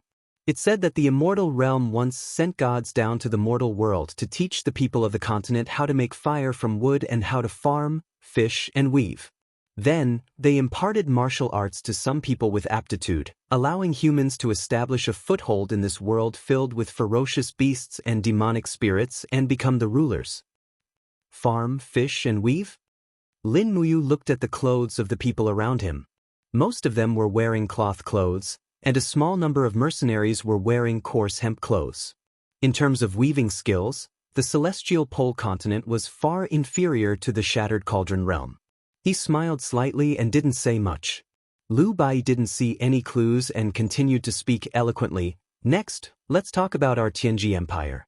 The Tianji Empire ranks second in terms of territory, but in terms of population, prosperity of commerce, and strength of military force, it is deservedly number one. His Majesty is wise and mighty, and his power is everywhere. Crown Prince Hai has extraordinary cultivation and will be the future leader of the empire. Together with the invincible commander, Bai Minghuan, it's enough for the Tianji Empire to stand tall in the northwest of the continent and be called an overlord. By the way, you just said that there are demonic spirits in the celestial pole continent. What's going on? You actually don't know about demonic spirits? Lu Bai turned pale with fright and said, I really don't know what your master taught you. If a cultivator doesn't hunt demonic spirits, how can he prove his strength? What exactly is a demonic spirit? Lin Muyu asked a little awkwardly. Lu Bai stroked his beard and said, the essence of a demonic spirit is a kind of monster. A demonic spirit with high cultivation can change into a human form and take human lives. There are many demonic spirits in the celestial pole continent, and they are also the targets of various forces. However, demonic spirits are too strong, and many times, the cultivators are hunted down instead. In short, when you meet a demonic spirit, you must be careful. As he spoke, Lu Bai's eyes shone brightly and he said, demonic spirits are divided into 10 grades, from the lowest grade of 10th to the strongest grade of 1st grade. The first grade is called the Demon Emperor, the second grade is called the Demon King, and the third grade is called the Demon Venerable. Little brother, if you meet one of the first 3 grades of demonic spirit, no matter how profound your cultivation is, listen to me and run for your life. If you're lucky, you can marry a wife and have children. Otherwise, I'm afraid you'll die without a burial place. Why will I die without a burial place? Lu Bai smiled. It's very simple. Low-grade demonic spirits like to devour human flesh and blood, completely devouring the human. High-grade demonic spirits are even more cruel. They know how to refine and absorb the essence from the human body. In the end, you will be turned into ashes. It is said that the souls of those who are eaten by the Demon Emperor and Demon King will be eaten as well. Lin Muyu was stunned and didn't say anything. Lu Bai thought that he was afraid and smiled. However, little brother, you don't have to worry. Demonic spirits like to live in remote places. Generally speaking, a city like the one we are in right now has a population of over 100,000. Most of the time, demonic spirits won't come here. If there are too many people, the demonic spirits will also feel afraid. Besides, every province in the empire has Lord Dragon Rider patrolling. If a demonic spirit appears in a city with a population of over 100,000, it will be hunted down. We just have to focus on farming, fishing, and hunting. Dragon Rider? Lin Muyu was slightly stunned. Her mind recalled the huge dragon on the warship she saw on the sea surface. That's right. Lu Bai chuckled and said, they are known as the most powerful army in the celestial pole continent, the Dragon Riders. Every empire has trained a sufficient number of Dragon Riders to deal with the upcoming war. The Tianji Empire's Dragon Rider Legion is very prosperous. During peaceful times, their main mission is to hunt demonic spirits everywhere. Although I have never seen a Dragon Rider, the prestige of the Dragon Riders is known by everyone in the celestial pole continent. As he spoke, Lu Bai looked at Lin Muyu as if he was looking at a freak and said, you are really strange. You don't even know about the Dragon Rider Legion. I really don't know how you grew up. Lin Muyu smiled. She felt that she had more or less understood everything, so she took out a Jinshin coin from her pocket. She gently rubbed it between her palms, and the Jinshin coin immediately turned into a piece of gold. She tossed it to Lu Bai and said, "Here, thank you for telling me so much. I don't have anything to thank you for." "Oh, I mean gold, take it as a token of appreciation." "Gold." Lu Bai's eyes instantly lit up. He put it in his mouth and took a bite. He was ecstatic. "It really is gold. Little brother, you are indeed not an ordinary person." "Ah, thank you so much." Just as Lin Muyu stood up and was about to leave, an invisible force suddenly descended from the sky. The entire tavern immediately fell silent. Everyone was already unable to move. A cold voice came from outside. "The Tianji Dragon Rider Legion is here on a spirit hunting mission. Those unrelated to this matter, scram immediately." Demonic spirit. Lin Muyu's heart skipped a beat. However, Lu Bai's face was already pale. "It's over. We encountered a demonic spirit. The God Cultivation domain will start charging fees again in October. I hope everyone can make a VIP subscription to support Yeet Zeets." Chapter 725. On the stage of the tavern, the blue-clothed dancer suddenly stopped dancing. Her beautiful face turned sinister. Her skin suddenly split open from her head, revealing new skin filled with scales in front of everyone's eyes. This caused the guests who had fantasies about her to be frightened out of their wits. This beautiful dancer is actually a high-rank demon spirit? The demon spirit's body grew larger and larger, expanding to a height of 2 meters. Its upper body had 4 arms filled with sharp claws, and its legs turned into countless feelers to support its body. Its face was extremely ugly and full of scabs, like a toad. It looked very scary. Xiao. With a wave of its arm, a few heads flew. Demon spirits never asked for a reason when killing. Heavens, it's a demon venerable. So scary, it's a demon venerable. Someone exclaimed exaggeratedly. Instantly, Lu Bai was so scared that he almost peed his pants. Just at this moment, a huge force descended from the sky. Bang! Its sword chi. This tyrannical sword chi split the tavern apart and fell straight towards the demon spirit's head. What? The demon spirit let out a shriek. A blood-red shield appeared above its head and actually blocked the sword chi. The over 10-meter-long sword chi nearly split the tavern into 2. The guests who couldn't dodge in time were directly hit by the sword chi. Under the powerful airflow, their bodies turned into a mist of blood. It was a tragic sight to behold. In the sky, a bright moon illuminated the earth. A huge creature spread its wings and flew tens of meters in the sky. On the back of the dragon sat a person wearing a python armor. The sharp sword in his hand was emitting a cold light under the moonlight. That sword strike just now was given by him. It's just that. The Dragon Knight didn't seem to care about the lives of the commoners in the process of hunting demon spirits. Lin Muyu involuntarily grabbed onto Lu Bai's collar and threw him behind her. She used her body to protect the scammer. At the same time, she restrained her power and used the Spirit Meridian technique to seal the overflowing Sovereign God's power. This way, others wouldn't be able to sense his power. After all, the purpose of Lin Muyu's trip was to understand the Heavenly Pole Continent and not to attract the attention of the experts of the Heavenly Pole Continent. In the sky, the sound of the huge dragon flapping its wings was very intense.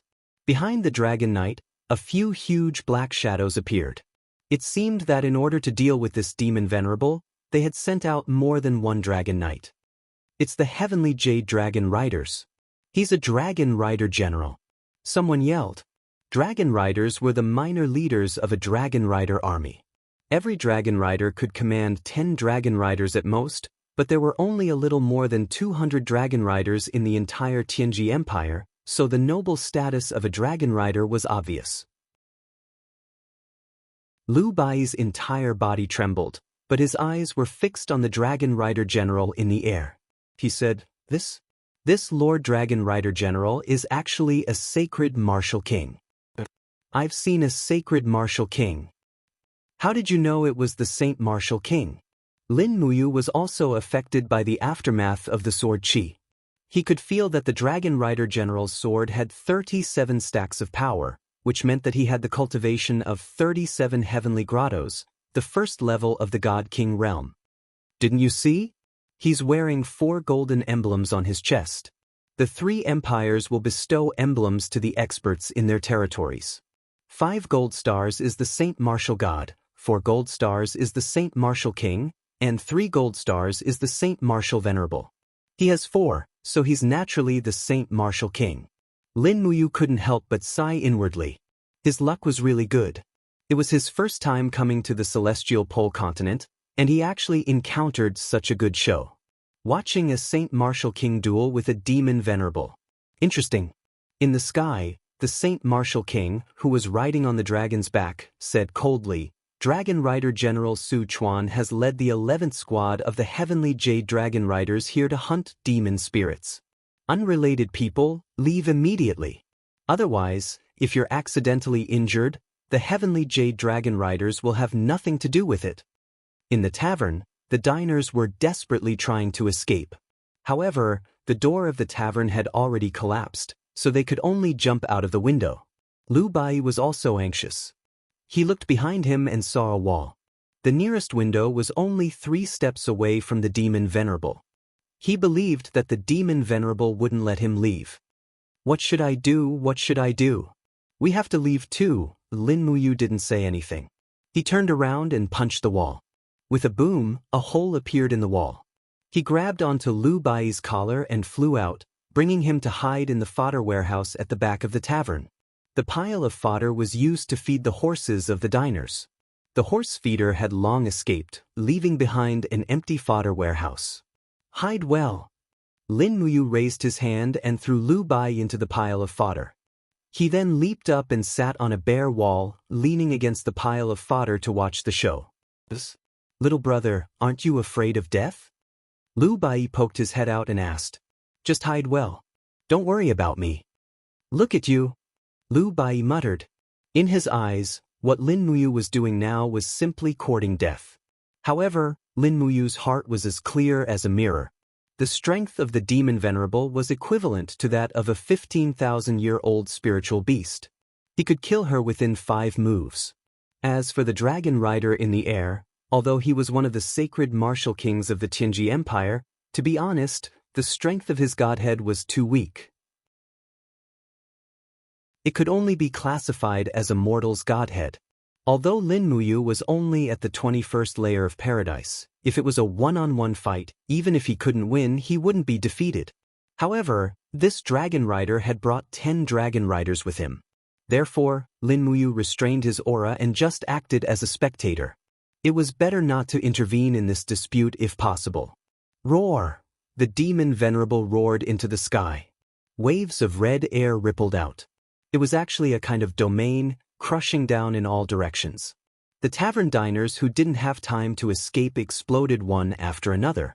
The scene was too horrible to look at. Demon spirits were indeed not good things. Their speed of killing was even faster than that of the dragon rider. Lin Muyu watched silently, but she felt a little happy in her heart. In the celestial pole continent, the dragon rider was like the demon spirit. In their eyes, the lives of mortals were like grass and ants. However, it was different in the shattered cauldron world. A human life was a human life. At least according to the law of the Qin Empire, killing people required paying with one's life. Those who won the hearts of the people would win the world. It seemed that this was the strongest force that the shattered cauldron world could contend with. Roar! The sovereign demon's body grew larger, and it suddenly soared into the sky, clashing with the dragon knight. Sword light and blood light intertwined, and the sovereign demon's accumulated power shot out again and again. However, the dragon knight seemed to have become one with the dragon, and it was actually able to remain unmoving in the air. Every time the sovereign demon attacked, it would either be slashed or blocked. The other 10 dragon riders were actually indifferent. They spread out and formed a huge circle around the dragon rider. Other than supporting the dragon rider, they didn't do anything. Presumably, these dragon riders had absolute confidence in their captain. The sword light rose and waves of divine power rushed out. The demon venerable finally spat out a mouthful of blood. Its body fell into the tavern. The powerful force hit the surroundings, and the entire tavern immediately turned into ruins. Lin Muyu watched quietly. She could see through the divine power of the dragon rider, but she couldn't see why he could maintain such a harmonious momentum with the giant dragon. It was as if the man and the dragon were just a giant. The demon venerable's attacks were all useless, and he was even seriously injured. Very quickly, blood splattered everywhere. The demon spirit's entire arm was cut off by the dragon rider's sword. Roar, roar, roar. The deafening roar shook heaven and earth, and the commoners of the small city around the tavern had already fled for their lives like a tide. Only a few youngsters who harbored dreams and wanted to become dragon riders hid in the distance, watching the scene of a dragon rider hunting down a demonic spirit. In the midst of the hoarse roar, the demon venerable was covered in blood. Waves of bloody energy revolved around it. At this moment, a golden light suddenly shot out from its head, turning into layers of golden barriers that surrounded its body. "Oh no!" A dragon rider wearing silver armor hurriedly said, "Lord Sichuan, this demon spirit is about to evolve. Goddammit, why did it have to evolve now of all times?" Sichuan's expression was fierce. "Humph, if it wasn't because it knew it was about to evolve, this demon spirit wouldn't have the guts to enter Clear Desolation City. Get out of the way. Even if it evolves, I will still kill it. Otherwise, how would I have the face to go back and see His Majesty? All right, we'll guard the formation for you." The 10 dragon riders spread out, standing several hundred meters away from the battlefield. One of the dragon riders could even see Lin Muyu on top of the wall. He couldn't help but frown, but didn't say anything. If this kid wants to die, then let him die. He can't blame anyone else. Not long after, the golden light surrounding the demon spirit dissipated, and a new arm grew out. Its body became shorter and rounder, but the power within its body increased by a large amount. The demon spirit in front of him was already a third-tier demon king. "Come, you bastard." Sichuan was still riding on the neck of the dragon rider, an excited smile on his face. To be able to kill a demon king is an honor for the Tianji dragon riders, and this honor will also belong to him. The demon spirit suddenly shot out, filling the sky with bloody light. Bang! Amidst the loud noise, a dazzling golden light blossomed in the sky. This was the result of the collision between the god power and the powerful demon power. As the dragon rider wailed, the dragon rider's mount was injured. 2 of the scales on the dragon rider's neck were torn open, and fresh blood flowed out. Sichuan wasn't in a good state either. A bloody wound appeared on his arm. The attack of a demon king was indeed extraordinary. However, the demon king seemed to be in an even worse state. A 1-meter-long wound had been cut open on its abdomen, and fresh blood was flowing out. During the second attack, the dragon rider soared in the sky, and the dragon rider's sword energy scattered between the heavens and the earth. This battle seemed like it was going to destroy the world. After the 23rd attack, the demon king's internal organs were finally about to spill out. The dragon rider was covered in blood, and the dragon rider's mount was also covered in wounds. "Lord Sichuan, we will help you," a dragon rider shouted. Sichuan frowned and said, "This is a demon king. Don't come over. I don't want any dragon rider from the Tianji Empire to die here." "Yes." "Die!" The roar reverberated in the sky of the small city, followed by the roar of a demon spirit. Finally, the demon king fell down softly. "Pada!" Sichuan descended from the sky. After landing, he stabbed the demon king's head with his sword, piercing the brain until it spilled out. Then he raised his head in satisfaction and said, "All right, mission accomplished." As he spoke, Sichuan looked at the fodder warehouse at the side. He couldn't help but sneer and said, "Kid, have you seen enough? You have the guts to watch me kill the demon king. I've been discovered."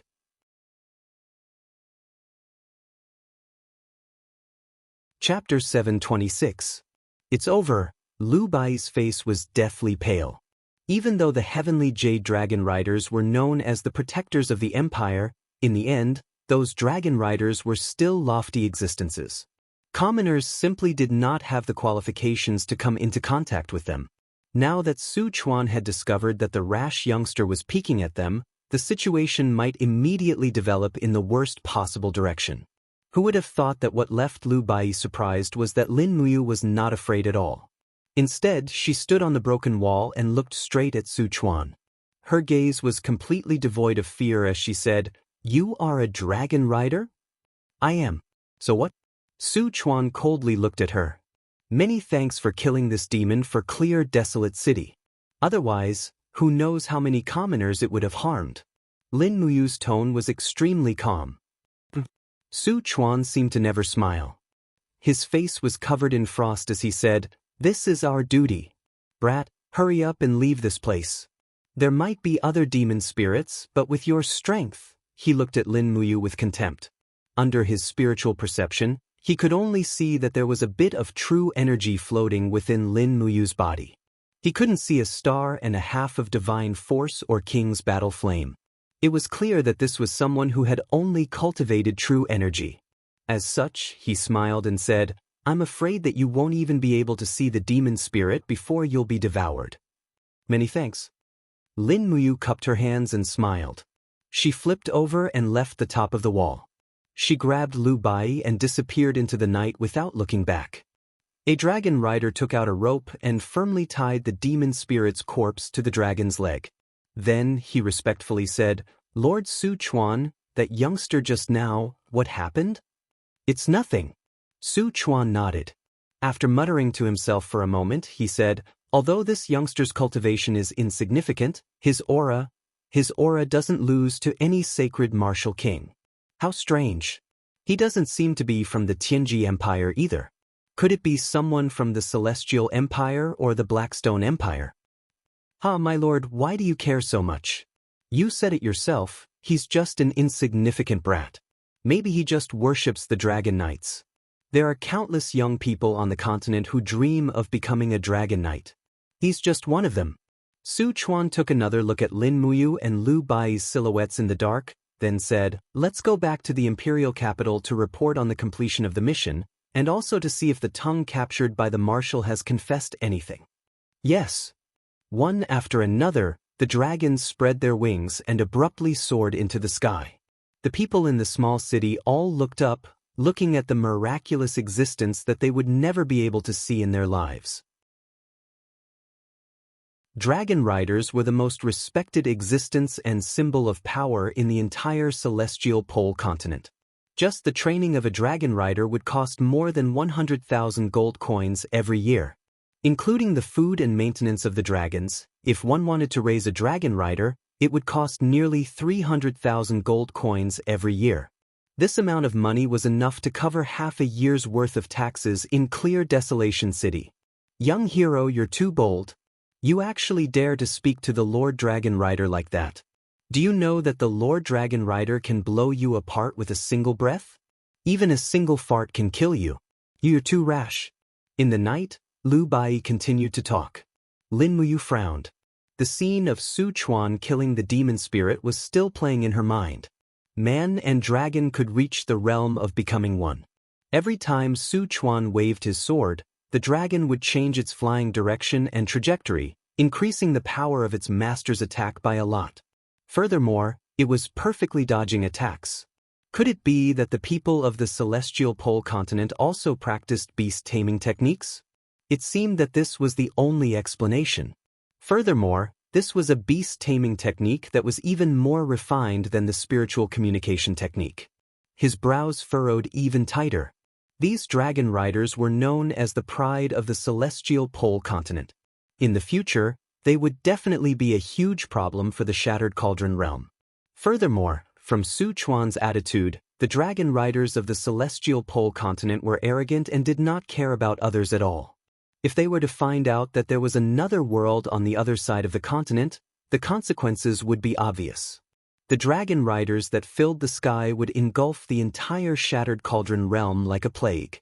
And what did the Shattered Cauldron realm rely on? The only few gods, or the Longdan army camp and the magic crystal cannons.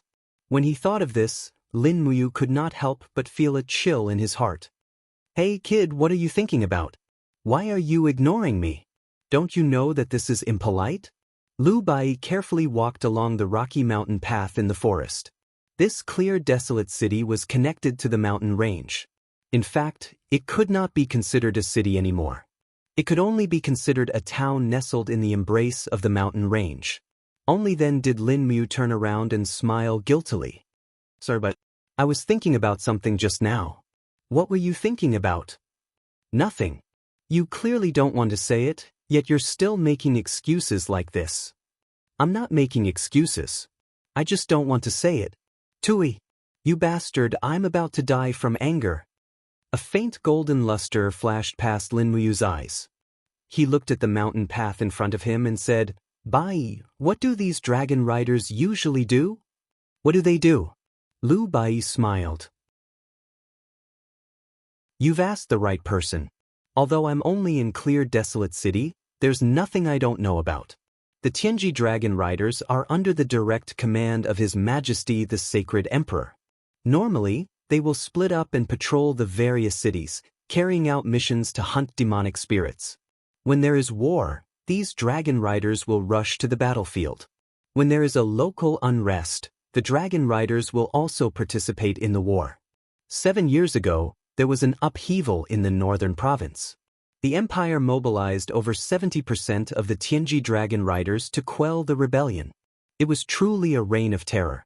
Some people say that in a single night, these dragon riders slaughtered nearly 300,000 soldiers and civilians who participated in the rebellion. Lu Bai seemed to be able to see that tragic war. He clicked his tongue and said, To the people, the dragon riders are the gods of war that the heavens have bestowed upon the human world. To the emperor, the dragon riders are just a tool to rule. Our country's Tianji dragon riders, as well as the neighboring countries' Tianjue dragon riders and Blackstone dragon riders, are all the same. Otherwise, the three great empires wouldn't have been able to rule the celestial pole continent for so long. Lin Muyu nodded, then asked, Bai, as a commoner, what do you think of these sacred martial gods, sacred martial kings, and sacred martial sovereigns? Do you revere them, or do you want to stand shoulder to shoulder with them? Stand shoulder to shoulder? Stop joking. Lu Bai couldn't help but laugh.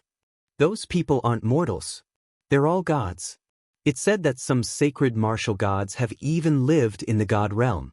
It's just that the spiritual qi in the celestial pole continent is very abundant, so they're willing to enter the world to cultivate. Young hero, why are you asking this?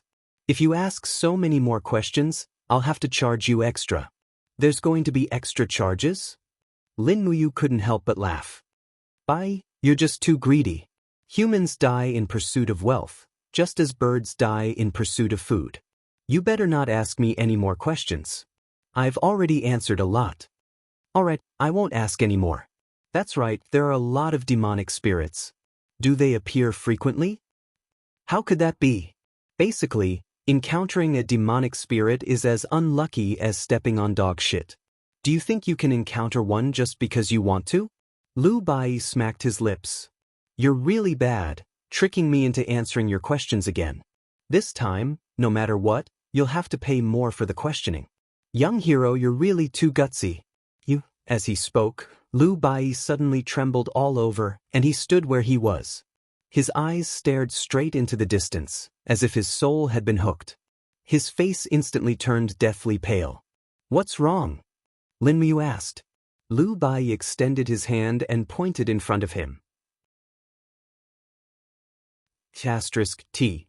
Under the moonlight on the mountain path, a demon with a crooked body and barbs all over its body crawled on top of a huge rock. A pair of blood-red eyes stared fixedly at Lin Muyu and Lu Bai. That was the gaze of someone staring at their prey. It slowly opened its mouth, and unexpectedly, its mouth was also filled with barbs. If they were to be bitten by it, a large piece of meat would probably be destroyed. Demonic spirit.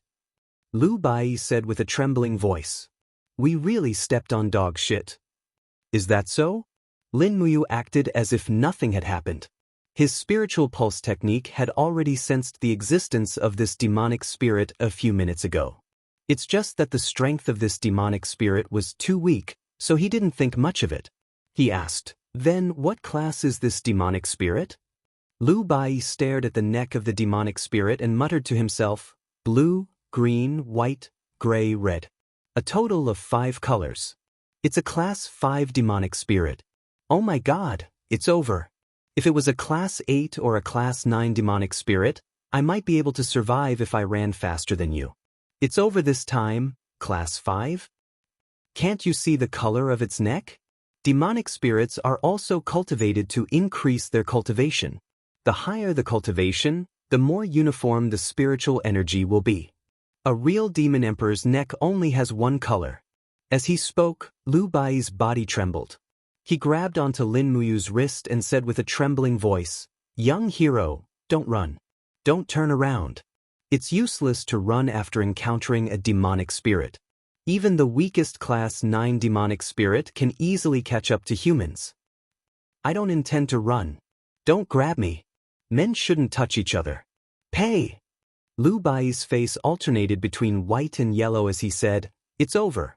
I never thought that a dignified god-rank physiognomist like me would actually die here. In the end, I didn't even get a girlfriend. My life is really not worth it." Jie. The demonic spirit stuck out its tongue and laughed cruelly, as if it was mocking Lu Bai. Lu Bai didn't move. This time, he really didn't dare to move.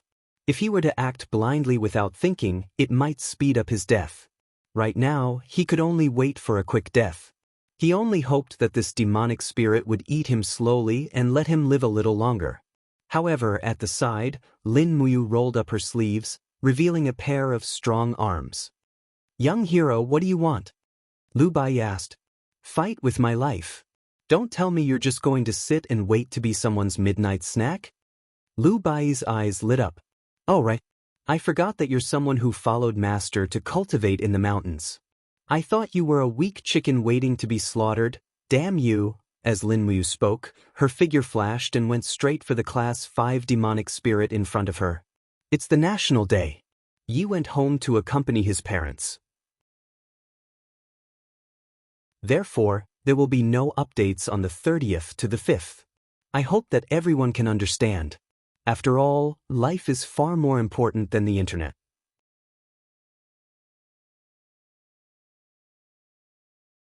Chapter 727. Hiss. All the spikes on the demon spirit's body stood up, like an inflated porcupine. This demon spirit's cultivation was much higher than Lu Bai's. When Lin Muyu made her move, she had already sensed the sudden burst of power within this young man's body. It had simply reached an extremely frightening realm, an extremely frightening realm. The demon spirit's body started to burn, and its strength quickly rose to its peak. It waved its sharp claws and charged towards Lin Muyu. Was it trying to fight with its life on the line? However, how could Lin Muyu give it such a chance? In the 5 elements, water can subdue fire. As her body moved, she raised her fist, and streams of law of ice quickly gathered. Her fist instantly became the center of a spinning force field, and she punched towards the demon spirit's abdomen. Divine energy flashed, and the 5th-class demon spirit flew out like a ball sealed in ice, heavily falling into the grass. There was no longer any signs of life. It was killed by Lin Muyu with just one punch. It can't be, right? Lu Bai's jaw almost dropped to the ground. This is too exaggerated. Who the hell is this kid? He killed a 5th-class demon spirit with a single punch. What kind of terrifying thing is this? Even those sacred warriors or sacred martial venerables within the Empire's borders can't do such a thing, right? Both fists lightly bumped, and ice shards fell to the ground. Lin Muyu happily said, "Done." How is this possible? Lu Bai carefully came to the side of the demon spirit and said, "Young hero, did you really kill this demon spirit? It couldn't have suddenly died, right?" Lin Muyu glanced at him and walked forward. He opened his palm and pressed it on a huge rock that was as tall as 2 people. Divine energy circulated, and with a shout, the huge rock slowly split into pieces. He clapped his hands and said as if nothing had happened, "How is it? Do you still need proof? Who is your master?" He's so powerful. Lu Bai's face was extremely pale, and he was even more afraid than when he encountered a demon spirit. If I tell you my master's name, you'll probably be scared to death. Tell me, who is it? My master's martial arts are astonishing, and she's proficient in the pulse-severing battle technique. Her name is Shui Ro, and people call her Little Demon. She's also a peerless beauty. Commoner, let me ask you, are you afraid? Lin Muyu remembered that there was a very powerful girl in the game she used to play, so she made up a story. Lu Bai was overwhelmed with shock. 10,000 thoughts flashed through his mind. This Shui Ro must be an old monster with an extremely high cultivation who was tens of thousands of years old. Just the thought of her wrinkled face was enough to scare someone to death. Young hero, what's your name? Just call me young hero. Don't ask for my name. Lin Muyu took out a handful of Jinin coins and crushed them into gold nuggets. Lini, this is your allowance. So much gold. Young swordsman, what are you doing? Lu Bai's eyes lit up. Lin Muyu said, for the next period of time, you'll travel around this celestial pole continent with me and be my guide. I won't treat you badly and I'll protect you. How could there be such a good thing in the world? Lu Bai nodded happily. Speaking of which, I'm very familiar with this continent. Alright, where do you want to travel to? Let's go to the Tianji Empire's imperial capital, Tianji City first. Then we'll go to the Celestial Empire and the Blackstone Empire. I want to travel around this celestial pole continent. Lin Muyu clenched her fists. Only by knowing yourself and your enemy could you win 100 battles. If she knew nothing about the celestial pole continent, the Shattered Cauldron realm was destined to suffer a great loss. After all, the disparity in strength was too great. The reason why she wanted Lu Bai to be her guide was very simple. There were too many immortal-level experts in the celestial pole continent. Any sacred martial god might be able to kill her. Therefore, it was best to keep a low profile and act cautiously. Lin Muyu didn't plan to defeat such a strong opponent in the celestial pole continent purely by force. She could only rely on intelligence. Okay, I'll do as you say. Don't talk so much. Go buy 2 fast horses first and find an inn to rest at night. We'll set off tomorrow and travel all the way to Tianji City. Yes, young hero. Lu Bai bowed and weighed the gold nugget in his hand. It weighed at least half a kilogram. If he were to exchange so much gold at a gold shop, he would be able to exchange it for at least 20 small gold coins of the Tianji Empire. He would be making a fortune. At night, in an inn in Qinghuang City, Lin Muyu opened a small window and looked at the faint moonlight outside the window with her arms as a pillow. It had been a few days since she left the empire. She could be considered to have a slight understanding of the celestial pole continent. However, the more she knew about the celestial pole continent, the more worried she was about the Qin Empire in the Shattered Cauldron realm. The empire's current strength was definitely not a match for the celestial pole continent. In fact, it couldn't even defeat the Tianji Empire. He licked his somewhat dry lips and slowly released his spiritual perception. A strand of psyche power traversed through space and headed straight for the Shattered Cauldron realm. He had to warn the people of the Shattered Cauldron realm to act cautiously. In Tongtian Gorge, next to the central military tent of the Longdan army camp, in Tang Xiaoxi's tent, the candlelight swayed gently. Tang Xiaoxi, who was sitting by the bed and cultivating, suddenly felt a jolt in her heart. A familiar psyche power had awakened her. Closing her eyes, Tang Xiaoxi could immediately see Lin Muyu's appearance. She couldn't help but ask, Mu, you've been in the celestial pole continent for so many days. How is it going? I'm fine. Don't worry, Xiaoxi. Lin Muyu chuckled. You're still talking about it? I miss you so much. I miss you too, but I have something more important to tell you now. It's about everything about the celestial pole continent. And tell me. Thus, Lin Muyu told Tang Xiaoxi everything she knew. Hearing that, Tang Xiaoxi's beautiful face turned pale. Originally, she only thought that the celestial pole continent in the east was stronger, but now she knew that this celestial pole continent was ridiculously strong. Tang Xiaoxi frowned slightly and said worriedly, Then what should we do? What else can we do? Counter soldiers with arms and water with an earth weir. Lin Muyu said, you have to use the fastest speed to send a letter to Big Brother Feng and Ayen. Inform the entire Lingnan and Lanyan city and all the major provinces to transfer elite troops to the 4 provinces facing the sea to set up defenses. In addition, let the empire's shipyards build warships with all their might. If the 3 empires invade our borders, we have to stop them at the east of the coast. My psyche power to send a message consumes too much energy and the distance is too far, so I'll have to rely on you. Don't worry. Tang Xiaoxi said obediently, my psyche power is enough to send a message to Feng Jixing, and then let Feng Jixing send a message to Qin Yan. And don't make it public first. All the military deployments and movements must be carried out in secret. We can't be in a mess before the war starts in the celestial pole continent, understand? I understand.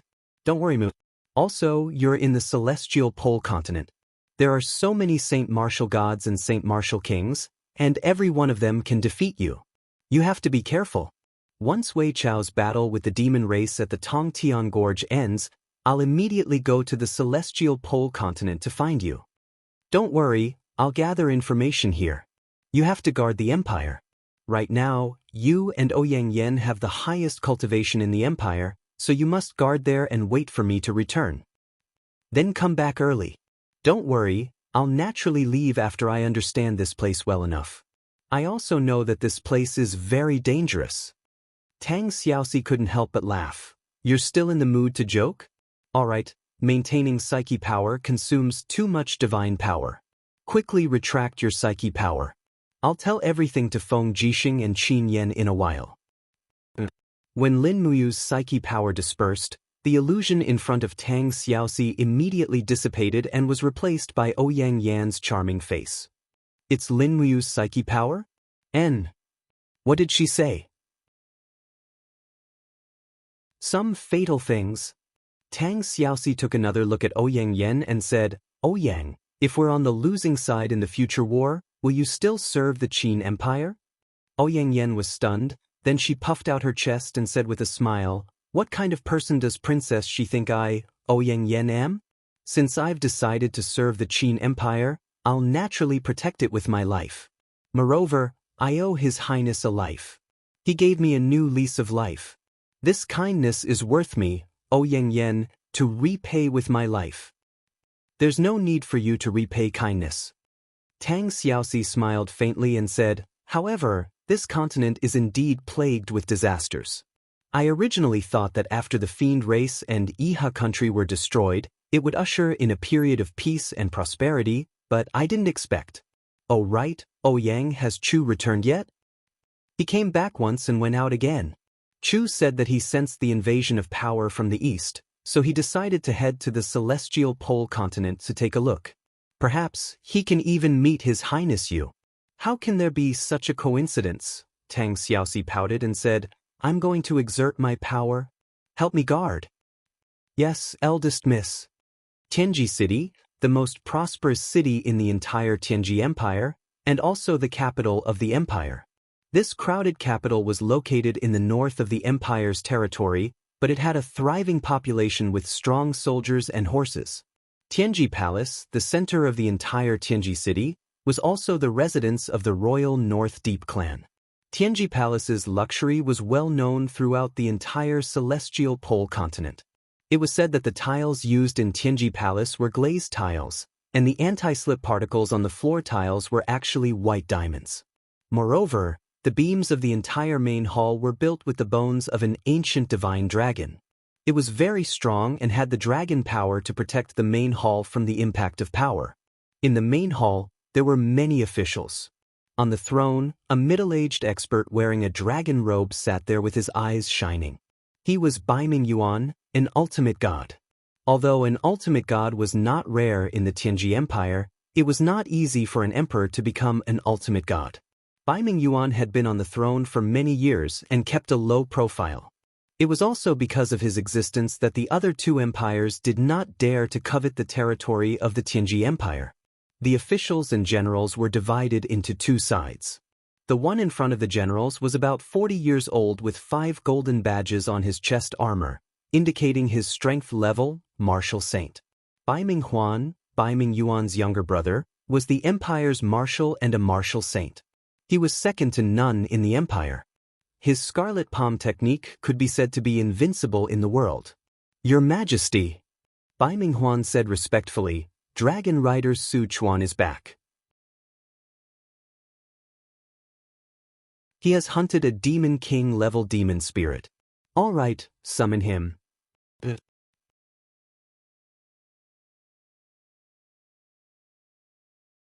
Chapter 728. Dong, Dong, Dong. Su Chuan walked into the palace with his head held high. In terms of status and experience, he was one of the few in the Tianji Empire.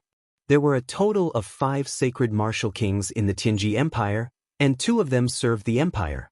One was Bai Minghuan, and the other was General Zhang Cheng. The other 3 sacred martial kings cultivated in the Tianji sect and were not under the empire's control. Next were the 11 sacred martial kings, and most of them cultivated in the Tianji sect. There were only 4 sacred martial kings in the empire, and Su Chuan was one of them. Thank you for your hard work, Dragon Rider Su Chuan. Bai Mingyuan held onto the golden lion head on the throne. His face had a gratified expression as he smiled and said, Did you bring the corpse of that Demon King-level demon spirit? Su Chuan turned his head, grabbed the demon spirit's corpse from the hands of his subordinates and threw it on the red carpet. He smiled and said, In order to kill this demon king, my dragon mount suffered quite a bit of injury. It really suffered. Bai Ming Abyss laughed heartily, You've worked hard. Men, come and heavily reward Sir Dragon Rider Su Chuan. Bestow him with 500 caddies of gold and 500 caddies of silver. In addition, bestow him with the title of a second-class lord and 500 hectares of land. Thank you, Your Majesty. Su Chuan bowed. Although the Tianji Dragon Riders were directly under Bai Ming Abyss's command, they were not part of the empire's military. Instead, they were a group of independent people. That was why Su Chuan's rank was only that of a dragon rider, and he did not hold any position within the empire. As for titles like Lord, and so on, those were just empty titles. What Su Chuan cared about was the gold, silver, and jewels that Bai Ming Abyss gave him. Even though he was a saint martial king, he still needed to live a luxurious life after entering the secular world to cultivate. Su Chuan owned a luxurious mansion that was worth 10 million gold coins in Tianji City. There were 500 guards and over 30 beauties in the mansion. If he didn't have these gold and silver rewards, it would probably be difficult for him to continue living such an immortal-like life. Su Chuan knelt on one knee and said, Your Majesty, did the tongue we caught a few days ago confess anything? Bai Minghuan said, Bai Minghuan, tell me. Bai Minghuan nodded respectfully, Dragon Rider Su Chuan, soon, the Empire will face a new war, and our opponent will be a continent on the other side of the ocean. That tongue seemed to have confessed everything. A month ago, the great battle in the divine realm officially ended. Lord Shi Yen Blazing Angel accidentally damaged the Wall of Order during the intense battle with the gods of the eastern celestial heavens, causing the spiritual mountains of the 2 planes to collide and merge with each other. This caused the wall between our plane's plane and the Shattered Cauldron Realm's plane to officially disappear. Now that the 2 continents have completely merged, a new war is about to arrive. Su Chuan was dazed. Shattered Cauldron Realm. What kind of continent is that? Bai Minghuan smiled and said, Don't worry, the Broken Cauldron world is still in the embryonic stage, and its power is far inferior to ours. The most powerful god in the Broken Cauldron world is only a god king who is in the 30th heavenly abode, and their weapons, and horses are all far inferior to ours. But the Broken Cauldron world is fertile, and the population is thriving. The spirit beasts in the forest are also quite famous, and their spirit cores can be used for our cultivation. So, as long as we take the Broken Cauldron world as our own, the Tianji Empire will definitely be able to develop in 100 years, and then destroy the Heavenju Empire and the Dark Stone Empire, and unify the whole world. When do we leave? Su Chuan was a bit excited. We have to act before the Celestial Empire and the Blackstone Empire find out. We can't let others get this fat meat first. Hey, don't be in such a hurry. Bai Minghuan waved his hand and smiled. Recently, I have been deploying troops at the border. We have to stabilize the border first before we can send some troops to conquer Shattered Cauldron Realm. In addition, I have also sent envoys to the two empires to ask for an alliance. Only with an alliance can we focus on attacking Shattered Cauldron Realm. Yes, I will listen to Marshall's orders. That's good, huh? Shattered Cauldron Realm will be ours sooner or later, no need to rush. The night was indescribably cold. The night of the exile land was full of slaughter, and one could even hear miserable cries from afar. No one knew which unlucky soul had died under a sharp blade. Rustle, rustle, rustle. The girl was kneeling in the grass with bare feet. There was a kind of black crawling bug in this patch of grass. Although this bug didn't bite, it was very disgusting when it moved. This demon spirit girl's arms and hair were almost covered with these bugs, but she didn't move at all, like a withered leaf hidden in the grass. She had been waiting here for a whole day, but the hunter from hell still hadn't appeared. She clearly remembered the battle 2 days ago. That hunter in black armor had almost cut off his own arm with a single sword strike. Moreover, this dark hunter's movements were getting more and more frequent. All signs showed that he was eager to rule this area and didn't want to let any of his opponents live. Never be bullied by others. These were her father's words. Although her father had died a long time ago, the young girl still remembered these words. These words were the law of her life in the banished lands. If anyone wanted to kill her, she must kill them first. Rustle, a strange sound came. It didn't sound like the sound of a pine insect crawling over the grass, but was completely different. It was the sound of boots stepping on the wet grass. It had rained half a day ago, and the ground was still wet. The girl didn't move, but her pair of beautiful eyes quietly looked into the distance. With the sound of footsteps, he had arrived. The black soft armor was decorated with resplendent diamonds, blinding people's eyes. The black helmet looked so exquisite. A steel sword hung from his waist, and his palm was pressed on the sword hilt. He looked around with a sharp gaze, searching for his opponent. The cold night wind blew, making the long hair behind his helmet and trench coat flutter. He had always been like this, pursuing the pinnacle of handsomeness, a man like the wind. Come out! He suddenly stopped, and his gaze was like a sword as he looked at the grass in front of him. Silence. He seemed to be a little impatient. He raised his hand, and a ball of fire appeared. He shouted in a low voice, "Come out! Do you want me to personally invite you out? You're courting death." The flames swallowed the entire field of wild grass, and suddenly there was a roar. It was a ferocious tiger from the exile land, the horned tiger. It was a fierce tiger with a sharp horn on its head, and it was at the top of the food chain in the exile land. There weren't many people who dared to provoke the horned tiger, and this man in front of him was one of them. "Bastard, how dare you ambush me? You're courting death." He attacked. His fist was wrapped in flames, and he smashed it heavily on the horned tiger's abdomen from a strange angle.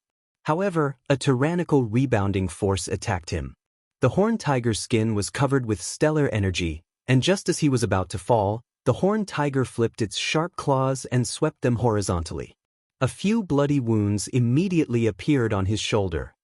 Damn it. He took the opportunity to pull out his sword. The blade was wrapped in a ball of fire, a ball of golden light. This was a cultivator of the law of fire and light. The temperature and light of the spewing flames converged. He launched a fierce attack, and his whole body melted into the sword light. Blood splattered in the wind. When he pulled out his sword, the horned tiger could no longer resist. The messy sword wounds and holes on its body proved that the horned tiger was defeated. Roar! Amidst the miserable howl, the steel sword pierced straight into the horned tiger's mouth and came out through its brain, carrying with it a strong smell of blood. He raised his palm and licked clean the tiger blood that had splattered on his palm. Filthy trash. But at this moment, a shadow passed by him, as silent as the wind. Rip! The sound was very light. It was a sharp knife, shining with a frightening cold light. After the knife light, a thin wound spread out from his neck. With a "piu" sound, it completely bloomed, like a beautiful flower. Blood spurted out from his neck. He stood there dumbfounded, the sword in his hand still stabbed into the horned tiger's head. He raised his head, looking at the stars in the sky. His hair and cloak fluttered in the wind. A man like the wind. Bang! After heavily falling to the ground, he died in humiliation. The sword in his hand was pulled out from the horned tiger's mouth. It was covered in blood, but under the moonlight, it shone with a demonic luster, as if it was responding to the light in the sky.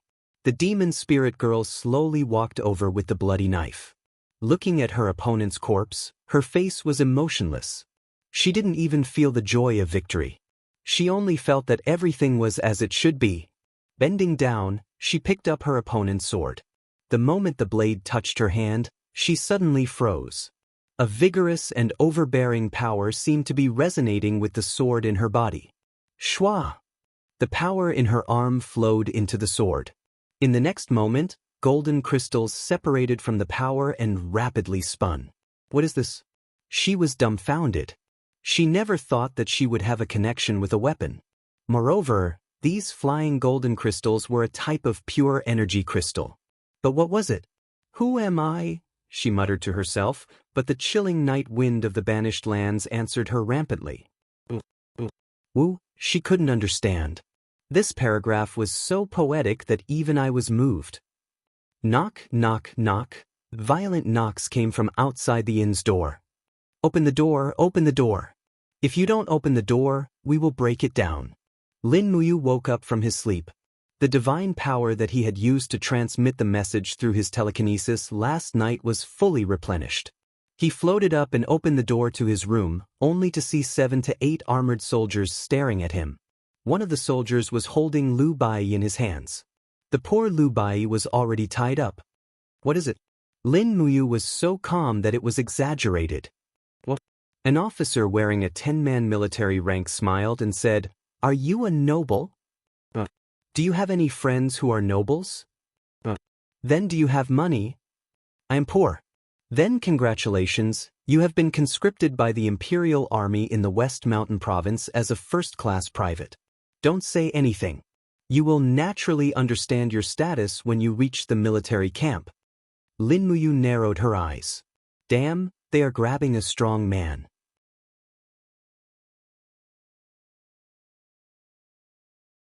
Chapter 729. Lin Muyu's hands were tied behind her back. Fortunately, she had already put the star's sword into her cosmos bag, and the cosmos bag was hidden in her bosom, so these soldiers of the Tianji Empire did not find it. However, Lu Bai, who was standing beside her, had a bitter look on his face. He muttered in a low voice, "Young hero, I don't believe that you will give up without a fight. With your strength, you definitely won't be afraid of these soldiers who bully the weak and fear the strong." What do you know? They have knives in their hands. Lin Muyu snickered. In fact, she just wanted to go to the military camp of the Tianji Empire to see their fighting capacity. As for getting out of here, Lin Muyu could easily do it at any time. On the path in the jungle, there were dozens of people who had been captured as new recruits like Lin Muyu and Lu Bai. They were escorted by nearly 50 soldiers of the Tianji Empire. Lin Muyu looked at the equipment of these soldiers, whether intentionally or unintentionally. Only 10-man sergeants were qualified to wear armor, and their armor was relatively inferior. The armor was rusty, and most of them could not withstand the full thrust of the long spear. Ordinary soldiers did not wear armor at all. They only wore dirty cotton military uniforms, which made them look like a group of ruffians. In fact, these people were indeed the lowest soldiers in the army. Otherwise, they would not have been sent to do this kind of work. Walking all the way until noon, the group arrived at a place about 20 li north of Qinhuang City. From afar, a military camp built on the side of a mountain could be seen. Lin Muyu could tell with a single glance that this military camp could accommodate about 5,000 people. It was not a small camp, but it was most likely a new recruit camp. From afar, they could hear the sounds of new recruits training. Their voices were mixed, and they were definitely not veterans who had gone through hundreds of battles. Lu Bai complained incessantly. In a low voice, he said, "I've had many plans in my life. I've wanted to be an erudite and knowledgeable prophet. I've wanted to be an omniscient fortune teller. I've also wanted to be a noble and have many wives and concubines, but I've never wanted to be a soldier. If a good man wants to be a soldier, what are you afraid of? Lin Muyu smiled and comforted him. Lu Bai felt even more uncomfortable. Who was willing to be a soldier these days? Their pay was deducted too much, and their lives were in danger at any time. No one was willing to be a soldier. Otherwise, the situation wouldn't have developed to such an exaggerated extent as catching able-bodied men. Stop looking around and go in. An old soldier shouted loudly. He raised his whip and landed it heavily on a young man. The young man looked to be about 15 years old. He grimaced in pain, but he didn't dare to say a word. The dozens of able-bodied men were all brought to a corner of the military camp. After they stood still, the curtain of a tent in the distance was lifted, and a man with 2 silver triangular military insignia on his chest walked out. His face was full of beard, and his voice was like muffled thunder exploding. "All of you shut up if you don't want to die." Everyone was horrified and didn't dare to speak. The bearded general sneered. He looked at the group of new soldiers in front of him as if he was looking at a group of bugs, and said, "You're all a bunch of trash. Do you know how much military rations are needed to feed you into real soldiers? If you want to become soldiers like me who protect His Majesty the Sacred Emperor and the Tianji Empire, you must not fear death or pain. You must become stronger as soon as possible." In the crowd, a thin man immediately knelt down and begged for mercy. "Sir, I'm just a peddler in Qinghuang City. I didn't think of becoming a soldier. I have parents and children to take care of. Please let me go, sir." "You trash." The bearded general suddenly raised his hand, and a fist shadow exploded in the air. With a bang, the peddler vomited blood and fainted. Everyone was immediately scared out of their wits, and they were all dumbfounded. Lin Muyu secretly took a breath. This officer didn't wear a general's insignia, and was only a small officer. However, the power of his punch just now was as strong as the 3rd layer of the heaven realm. The celestial pole continent was indeed full of hidden dragons and crouching tigers. The overall level of cultivation was more than a level higher than that of the empire. "You have no way out." The bearded general narrowed his eyes at the crowd, and said, "You're walking on a single-plank bridge. In front of you are the glorious soldiers of the empire, and behind you is the road to death. Make your own choice. Do you choose to become a tough and strong soldier who has been tempered by wind and rain, or do you choose to be a coward, a piece of trash who will die in humiliation in a cesspool?" Everyone was silent. The general continued, "I know that many of you are unconvinced, but let me tell you this. If it wasn't for the fact that the Empire's army needs people, they wouldn't have captured you at all, because you're not qualified." His eyes were filled with a sneer. "I forgot to introduce myself. I'm Chen Dongyang, and I belong to the West Mountain Province's army on duty. My military rank is 2nd rank, and I lead 1,000 people. From now on, you're a member of my 1,000-man army. However, I'll say the ugly words first. If you can't become a soldier, you'll become a dead man. So, please do your best. In the afternoon, I'll give you weapons and uniforms. I hope you don't disappoint me." Everyone was aghast. Who dared to say another word? Lin Muyu and Lu Bai were arranged to stay in the same tent. It was a very crude tent that was riddled with holes. The ground was covered with weeds, and that was the recruit's bed. The 10-man squad leader behind him scolded in a low voice, "Stop looking, pick your own bed, and then follow me to get the supplies." Lu Bai looked at Lin Muyu, and Lin Muyu signaled him not to do anything. Sooner or later, she would bring him away from this place. As expected, the weapons were very crude. Lin Muyu received a long halberd.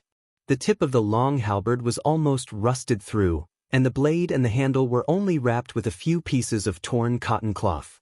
It was hard to imagine what this kind of weapon would be used for on the battlefield.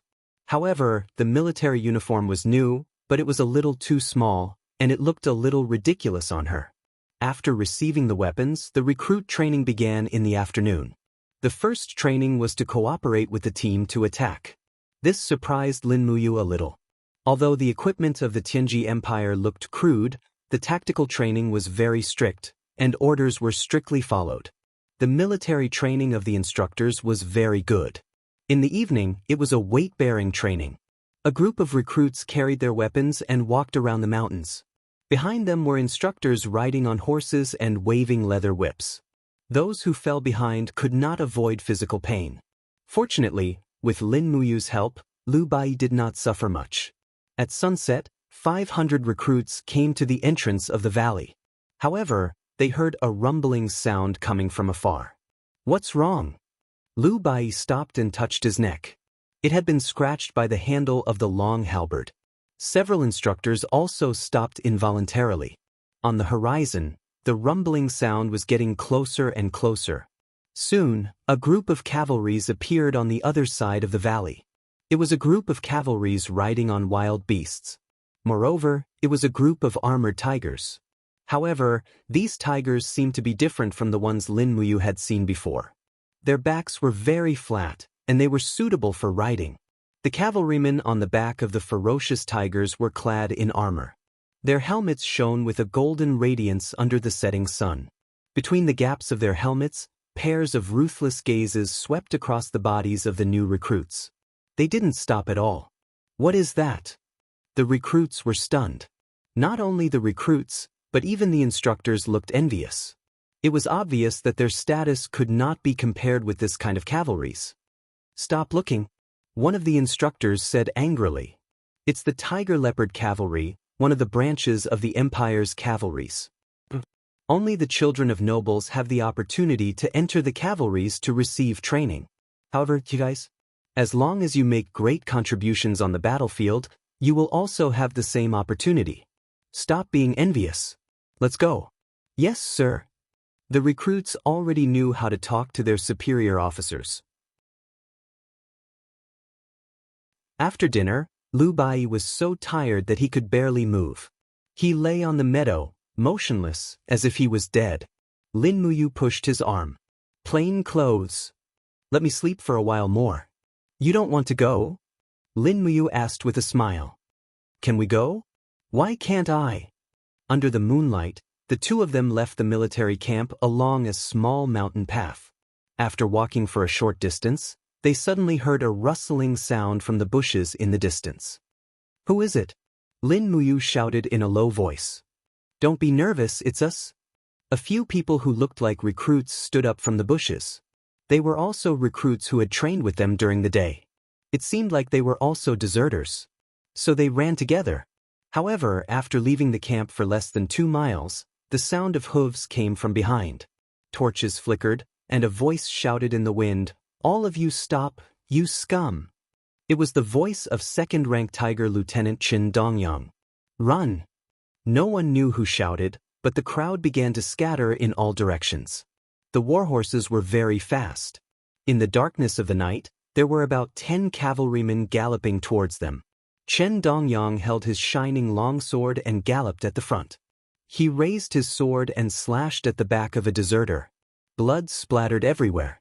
The poor recruit was almost cut in half. It's over, this demon. Lu Bai was shocked. You go, I will block him.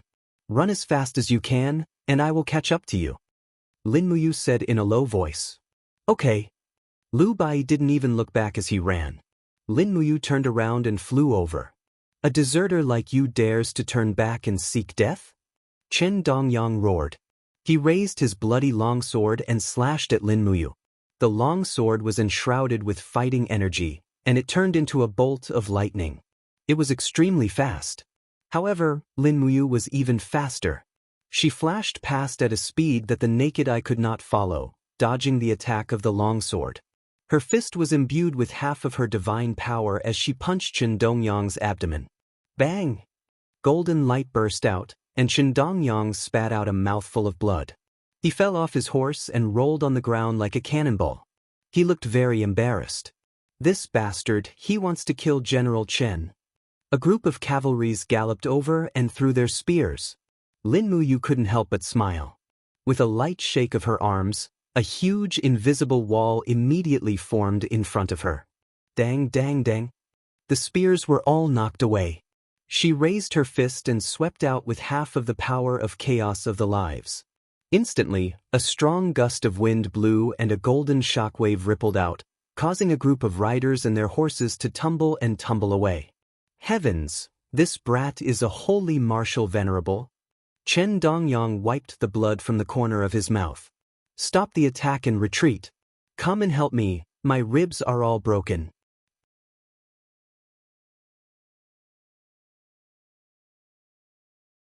Chapter 730. In the spring of the Xishan province, the birds were singing and the flowers were fragrant. A bonfire was burning, and a rabbit was being roasted above it. The aroma of the meat had begun to spread. Lu Bai kept turning the stick, and he was sweating profusely. Lin Muyu was lying on the grass with her arms as a pillow. She murmured to herself, Tianji Dragon Cavalry, Beast Cavalry, Tiger Leopard Cavalry. Young hero, what are you doing? Get up and eat. Lin Muyu took a rabbit leg and took a few bites.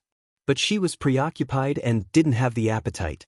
She asked, Bai, how many beast cavalrymen are there in the Tianji Empire? It said that there are more than 30,000 beast cavalrymen. I've only heard of them before, but I've finally seen them. Awesome. Awesome. I was scared to death.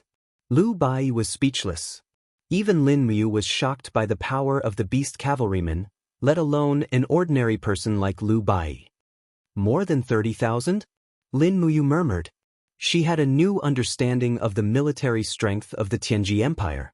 If they really fought, the Qin Empire would be defeated. In the sky, an eagle was circling. Lin Muyu frowned. What's that? This eagle was a bit strange. Its head didn't look like a bird's, but like a wolf's head. It's just a hunting eagle. What's so strange about it? Lu Bai lowered his head and gnawed on the rabbit. He didn't even want to look up. But soon, another sound echoed in the air. Hong, hong. Dragon roar. On the other side of the hill, two behemoths flapped their giant wings and appeared in the sky. They were two dragon cavalrymen. Suddenly, Lu Bai was so scared that he dropped the rabbit in his hand. He took a few steps back and said, Oh my God, dragon cavalrymen found us. The two of them were still wearing the military uniforms of the Tianji Empire's recruits, which could be seen at a glance. Bai, go back as far as possible. Don't come over. Lin Muyu said lightly. Well, be careful. Lu Bai ran away. Roar. One of the two dragons was blue and the other red, but their heads were equally ferocious. They stared at Lin Muyu with the eyes of wild beasts. In fact, the dragon race was originally a wild beast, just a beast in the food chain. On the dragon's back, half of the dragon rider's face was covered by a blue helmet, but his gaze was like a sharp sword that made one's heart go cold. In his hands was a spear that had frost swirling around it. It's you two who escaped from West Mountain Province's main camp, right? You two deserters escaped from the Xishan Province camp, right? Lin Muyu didn't deny it. Instead, she asked, How did you find us? That's the only thing I'm curious about. The dragon cavalryman laughed. His teeth were very white. He pointed the dragon's spear at the eagle circling in the sky and said, Do you see that? That's a wolf falcon, a wolf that can fly. Its sense of smell is more than 10 times that of a wolf's. Even if you two fly into the sky or dive into the ground, we can still find you. So now, what do you want? Lin Muyu pulled out the stellar sword from her Qiankuan bag. The sword flashed, and the dragon cavalryman was slightly stunned. He could feel the sword's sharpness. However, the shock only lasted for a moment. The dragon cavalryman's confidence wouldn't waver. He squinted his eyes and said, Nothing much. As a member of the Tianji Dragon Cavalry, I did what I had to do. I just sent you two to the Empire's military law office to receive the punishment that deserters deserve. Let me give you a piece of advice. Don't try to resist. Any accidental deaths during the Tianji Dragon Cavalry's mission can be pardoned. Accidental deaths? Lin Muyu couldn't help but laugh. She said, You're dreaming. You actually want to kill me? Tell me, what are your names? I don't want to kill you, and I still don't know your names. Impudent. Arrogant. The two dragon riders roared together. However, they were obviously nobles, and they still maintained the self-restraint that nobles should have. They lowered their dragon spears and said, "Junior Dragon Cavalryman, Li Ku. Second-rank Dragon Cavalryman, Hu Yin." "Alright, let's do it." Lin Muyu stood majestically on the grass and looked at the sky indifferently. Li Ku was at the Divine Heaven realm, and Hu Yin was at the Divine Sovereign realm. What worried Lin Muyu was how much their battle power would increase after becoming one with the dragon. However, what made Lin Muyu excited was that she actually had the chance to fight a dragon cavalryman here. This was too rare of an opportunity, and it was also a great chance to understand a dragon cavalryman. Arrogant to the extreme, Li Ku roared angrily and urged the dragon to pounce. He raised his long sword, and a fiery light shot into the sky. His attack was indeed extraordinary. Moreover, before the sword energy even landed, a formless aura shrouded everyone, making them feel suffocated. Moreover, the power of this sword actually contained very pure dragon power. Buzz. The golden wall of the gourd appeared in front of Lin Muyu, and with a bang, light surged. The dragon scale wall blocked Li Ku's attack. After all, there was a large disparity in strength between the two. Li Ku and his dragon were blown back by the surging cyclone, and he couldn't help but show a look of surprise on his face. A powerful feeling of shock came from the dragon sword. The opponent's seemingly very simple defensive wall was actually ridiculously strong. How is this possible? Li Ku frowned. Clear Desolation City was just an unremarkable small city in the West Mountain Province. How could there be a strong person who could fight against a dragon cavalryman? This brat didn't look like someone that powerful. He looked more like a pretty boy kept by a rich woman in the city. This was simply too unbelievable. Me. Hu Yin roared and attacked from the other side of Lin Muyu. His dragon spear stabbed down, and layers of frost lingered around it. Layers of frost waves instantly formed a tornado that wrapped around Lin Muyu. At the same time, the blue dragon opened its mouth and spat out an ice dragon breath. Rustle, rustle. The surrounding grass was instantly covered in frost, but the frost dragon breath burst forth in the next moment. A perfect gourd wall defense appeared around Lin Muyu's body. The dragon blood battle shield blocked all of Hu Yin's attacks. The battle shield pulsated with the waves of divinity, a total of 15 layers. Immediately, Lin Muyu couldn't help but secretly laugh. She already knew what was going to happen. Pa! When the two dragon cavalrymen looked again, Lin Muyu had already disappeared. The cyclone flowed back, and the tender grass swayed. Where is she? Hu Yin was shocked and quickly focused his senses. His heart turned cold. Above, in the dazzling sunlight, a figure with rapidly spinning flames flew down. It was Lin Muyu's Chaos of the Lives attack with the astral sword, full power. Hu Yin didn't have time to dodge and could only block with his dragon spear. Bang! A huge golden light exploded, and layers of waves covered the sky and covered the earth. The impact caused Hu Yin's perlicue to immediately bleed. The impact of the 21 waves was so strong that Hu Yin almost couldn't even hold his dragon spear. His body leaned back, and just as he was about to lose his defense from Lin Muyu's attack, the blue dragon suddenly roared. Light blue air currents appeared around its body and stabilized its master's body. What is this? Lin Muyu frowned and didn't say anything. In a flash, she attacked with her sword 4 times in a row. From the second element to the 5th element, the layers of power stacked together. How could Hu Yin block it? With a cry, he spat out a mouthful of blood and fell to the ground with the giant dragon. Bang! The giant dragon howled and fell to the ground, sending soil and grass flying into the sky. Not far away, Lu Bai, who was hiding behind a huge rock and watching from afar, was so shocked that his soul almost left his body. Who is this kid? He actually defeated a dragon knight with just a few simple attacks? Moreover, it was a Saint Martial Venerable level dragon knight. That was a god. Lord Hu Yin, are you okay? Li Ku's face was full of shock. Hu Yin's voice came from the mess. I'm fine. Li Ku, you have to be careful. This person is very strong, very strong. He used the word very strong to describe Lin Muyu's strength, but it was clearly not enough. Li Ku held the dragon sword and gritted his teeth. "For you, a person who travels the world," Lin Muyu casually replied. "But you just had to find trouble with me.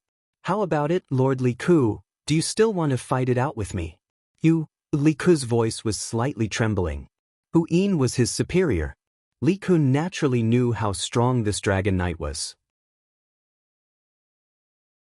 He had sparred with Hu Yin before, and Hu Yin could subdue him within 20 moves. But just now, Hu Yin was injured in just 5 moves. How could Li Ku be a match for him? Seeing that Li Ku didn't say anything, Lin Muyu couldn't help but smile. She pointed the star's sword at her opponent and said, "Then there's no need to fight. Remember, don't follow us anymore. Otherwise, I'll kill everyone I see." Li Ku was silent.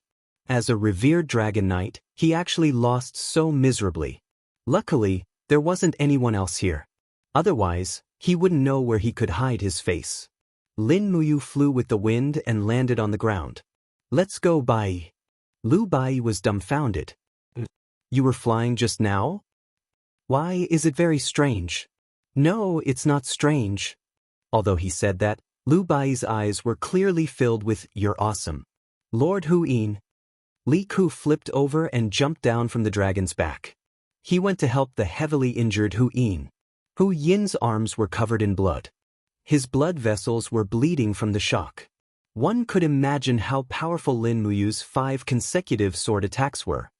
Cough, cough. Hu Yin coughed and blood gushed out of his mouth. He lay on the dragon's wings in a sorry state. 21st layer. What 21st layer?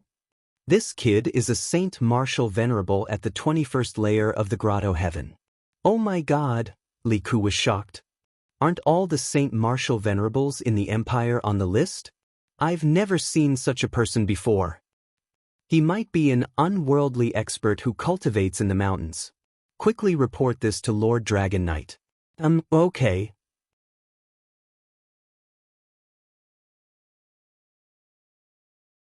Chapter 731.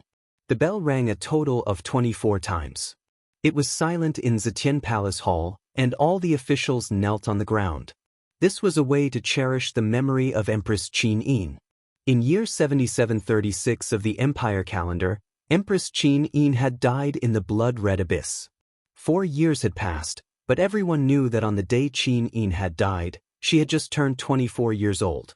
Even though the 3 kings were ruling the world now, everyone still believed that Qin Yin would return.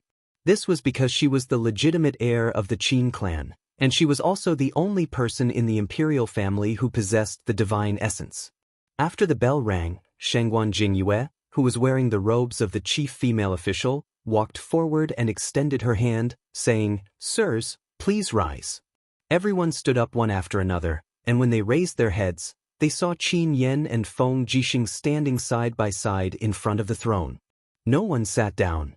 Ever since the 3 kings had ruled the world, none of them had coveted this throne. Lin Muyu had always believed that she would be able to find Qin Yin. How could Feng Jixing and Qin Yan not believe this as well? "His Highness Yu has sent news from the other side of the ocean." Feng Jixing's voice was low, but he said very steadily, "There's another continent on the other side of the East Sea. The 2 planes have completely merged, and the world on the other side is called the Celestial Pole. It's ruled by 3 great empires, namely the Tianji Empire, the Celestial Empire, and the Blackstone Empire. The Celestial Pole is a place where martial arts are prevalent, and their strength far surpasses our Shattered Cauldron realm. Now that Duke Wei Weiqiu is leading the Longdan army camp to defeat the Devil Race at the Heavenly Gorge, the Empire should shift its focus from the Devil Race and Iha country to the opponent on the other side of the ocean." The officials were all astonished. Some of them had heard some rumors and knew that there was another world on the other side of the Eastern Sea region, but most of them knew nothing about the Celestial Pole. An elderly minister took a step forward, holding a jade tablet in his hand as he said respectfully, "Your Highness Prince Exin, this matter can't be confirmed yet. Moreover, even if there's another world on the other side of the ocean, we can send envoys over with gold, silver, and jewelry to make friends with them instead of just thinking about attacking them. The Empire has been through wars for a very long time, and its national power is not as strong as before.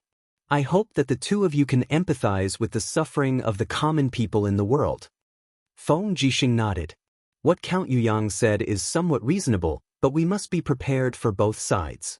While befriending the celestial pole continent, we must also make preparations for war. There's only so much land in this world, and the three great empires of the celestial pole continent can't completely ignore the richness of the shattered cauldron realm. If we don't make preparations, we'll only become lambs waiting to be slaughtered. Count Yuyang bowed his head and said, I only hope that your highnesses will not be overly militaristic and harm my great Qin. Qin Yan was a little displeased. He frowned and said, we know what we're doing. Count Yuyang doesn't need to worry too much. Feng Jixing's gaze landed on Zhen Yifan, who was at the front of the ministers, and he said, Duke Zhong, it's been hard on you to come all the way from the Seven Seas province. However, we still need Duke Zhong to come up with a plan for today's matter. How should the empire deal with it? However, Zhen Yifan's dim eyes shone brightly as he said, since the celestial pole continent is separated from us by the Eastern Sea, we must reorganize our navy, build new warships, and use the strength of the entire country to strengthen the defense of the three eastern provinces, Lingdong, Tongtian, and Lingkong. Other than that, we must build the magic crystal cannons with all our might. Heavy cannons will be our greatest chance of victory. Feng Jixing nodded in satisfaction. Qin Yan said, where's the Minister of Works? The Minister of Works' white beard was already fluttering. He took a step forward and cupped his fists respectfully. This old subject is here. The forging and improvement of the magic crystal cannons are mainly the matter of your weapons department. I hope that you won't slack off. Yes, this old subject understands. At this moment, the Assistant Minister of the Weapons Department behind him said, Your Highnesses, Lord Qin Xiling has sent us a blueprint from Tongtian Province. It's about building a fortress ship. Fortress ship? Feng Jixing was stunned. What kind of ship is that? Your Highness, the fortress ship is a new type of warship. Both sides of the warship are protected by thick parapet walls. Small magic crystal cannons can be placed in the cabin, and the parapet walls are wrapped with iron sheets to block the enemy's arrows and ballista attacks. Furthermore, the fortress ship can be divided into multiple levels. Not only is it a fortress of heavy cannons when facing the enemy, it can also be used as a transport ship. A large fortress ship can transport at least 2,000 to 4,000 soldiers of the Empire. Lord Qin Xiling's uncanny workmanship is full of wisdom, and he's an unparalleled genius craftsman. Once this kind of fortress ship is successfully developed, it will definitely become the overlord of naval battles. Good. Feng Jixing was overjoyed and waved his hand. Approved. Immediately give the order to start developing and building this kind of fortress ship. But Your Highness, the Assistant Minister of the Weapons Department nodded without saying a word. But what? It's just that the construction of the fortress ship is exquisite. Among the materials required are all kinds of strange iron and wood that are rare in the Empire. Thus, the construction of the fortress ship will cost a huge amount of money. Just tell me directly, how much does it cost to build a fortress ship? Under Feng Jixing's intense gaze, the assistant minister swallowed his saliva and said, about 300,000 Jining coins is needed to build a large fortress ship. 300,000? Feng Jixing jumped in fright. So expensive. It's practically a fortress made of gold. The assistant minister of the weapons department smiled bitterly. There's nothing we can do about it. According to Lord Qin Xiling's design, the entire fortress ship is about 200 meters long. Thus, the wood used to reinforce the hull must be the extremely tough golden willow wood. This golden willow wood takes 500 years to mature, and it's originally a precious material comparable to gold.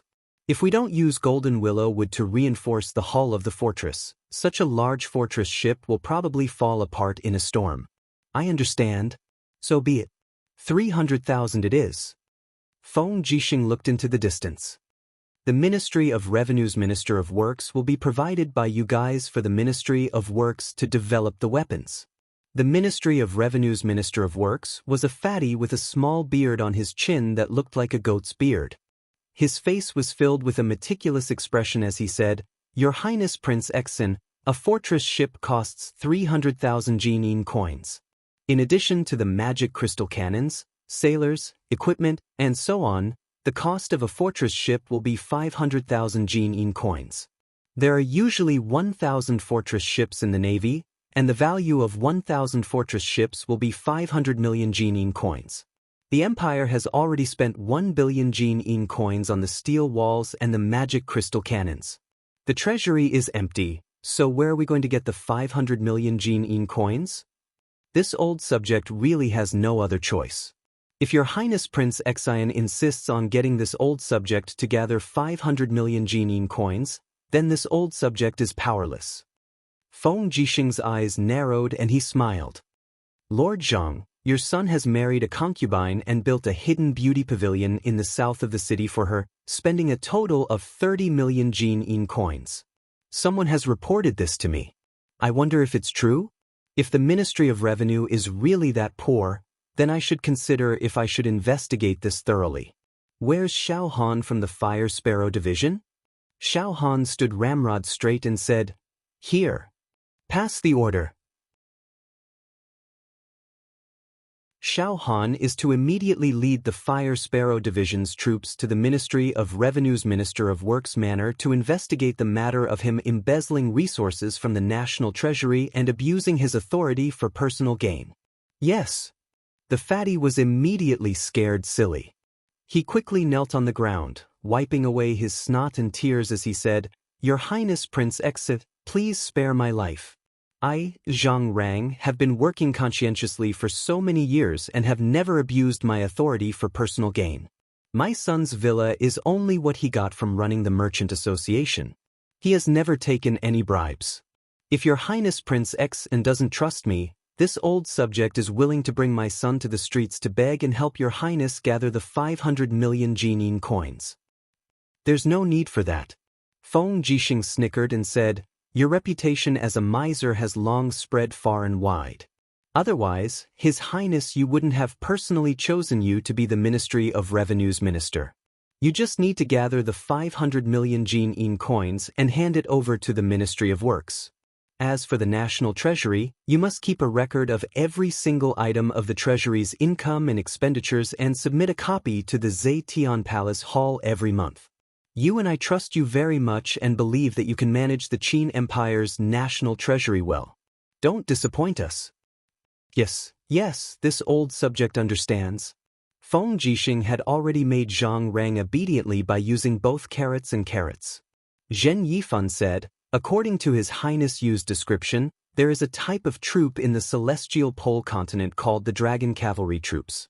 They are a group of warriors who ride on giant dragons and have astonishing power. If this is really the case, we must be prepared. Otherwise, we might be controlled by them at the first step." Feng Jixing nodded and said, "The Dragon Cavalry is indeed very troublesome, but it's very difficult for us to deal with an army in the air. Ordinary arrows are unable to penetrate dragon armor. Even if it's a white diamond arrowhead, due to the weight and speed of the arrowhead, it might not be able to penetrate dragon armor. As for the magic crystal cannons, they might not be able to accurately hit the giant dragons either." Sigh. Qin Yan looked at Feng Jixing's frown and said, "Your Highness Prince Exin, let's take it one step at a time. We haven't even seen a real dragon rider yet. It's still too early to consider how to deal with them." After all, Qin Yan was still too young. Feng Jixing let out a bitter laugh and didn't say anything. At this moment, Zheng Yifan narrowed his eyes and said, "I wonder if the two of you still remember what Duke Wei Wei Chou is best at?" Qin Yan was stunned. "Archery." "That's right." Zheng Yifan smiled faintly and said, "It's precisely archery that can shoot a willow tree from 100 steps away.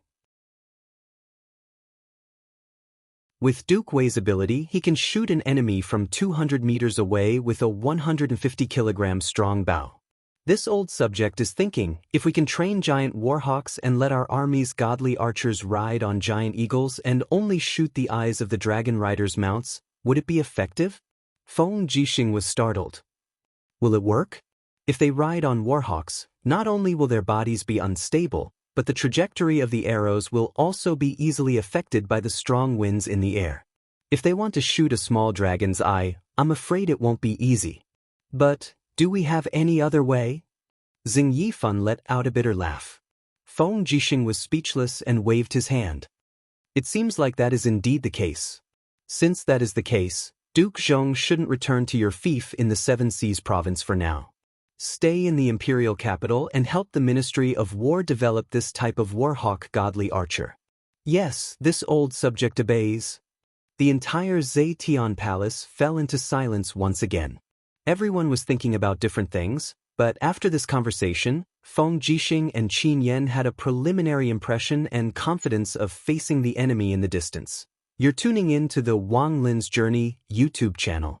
Don't forget to subscribe and join us on this journey to catch the most captivating stories.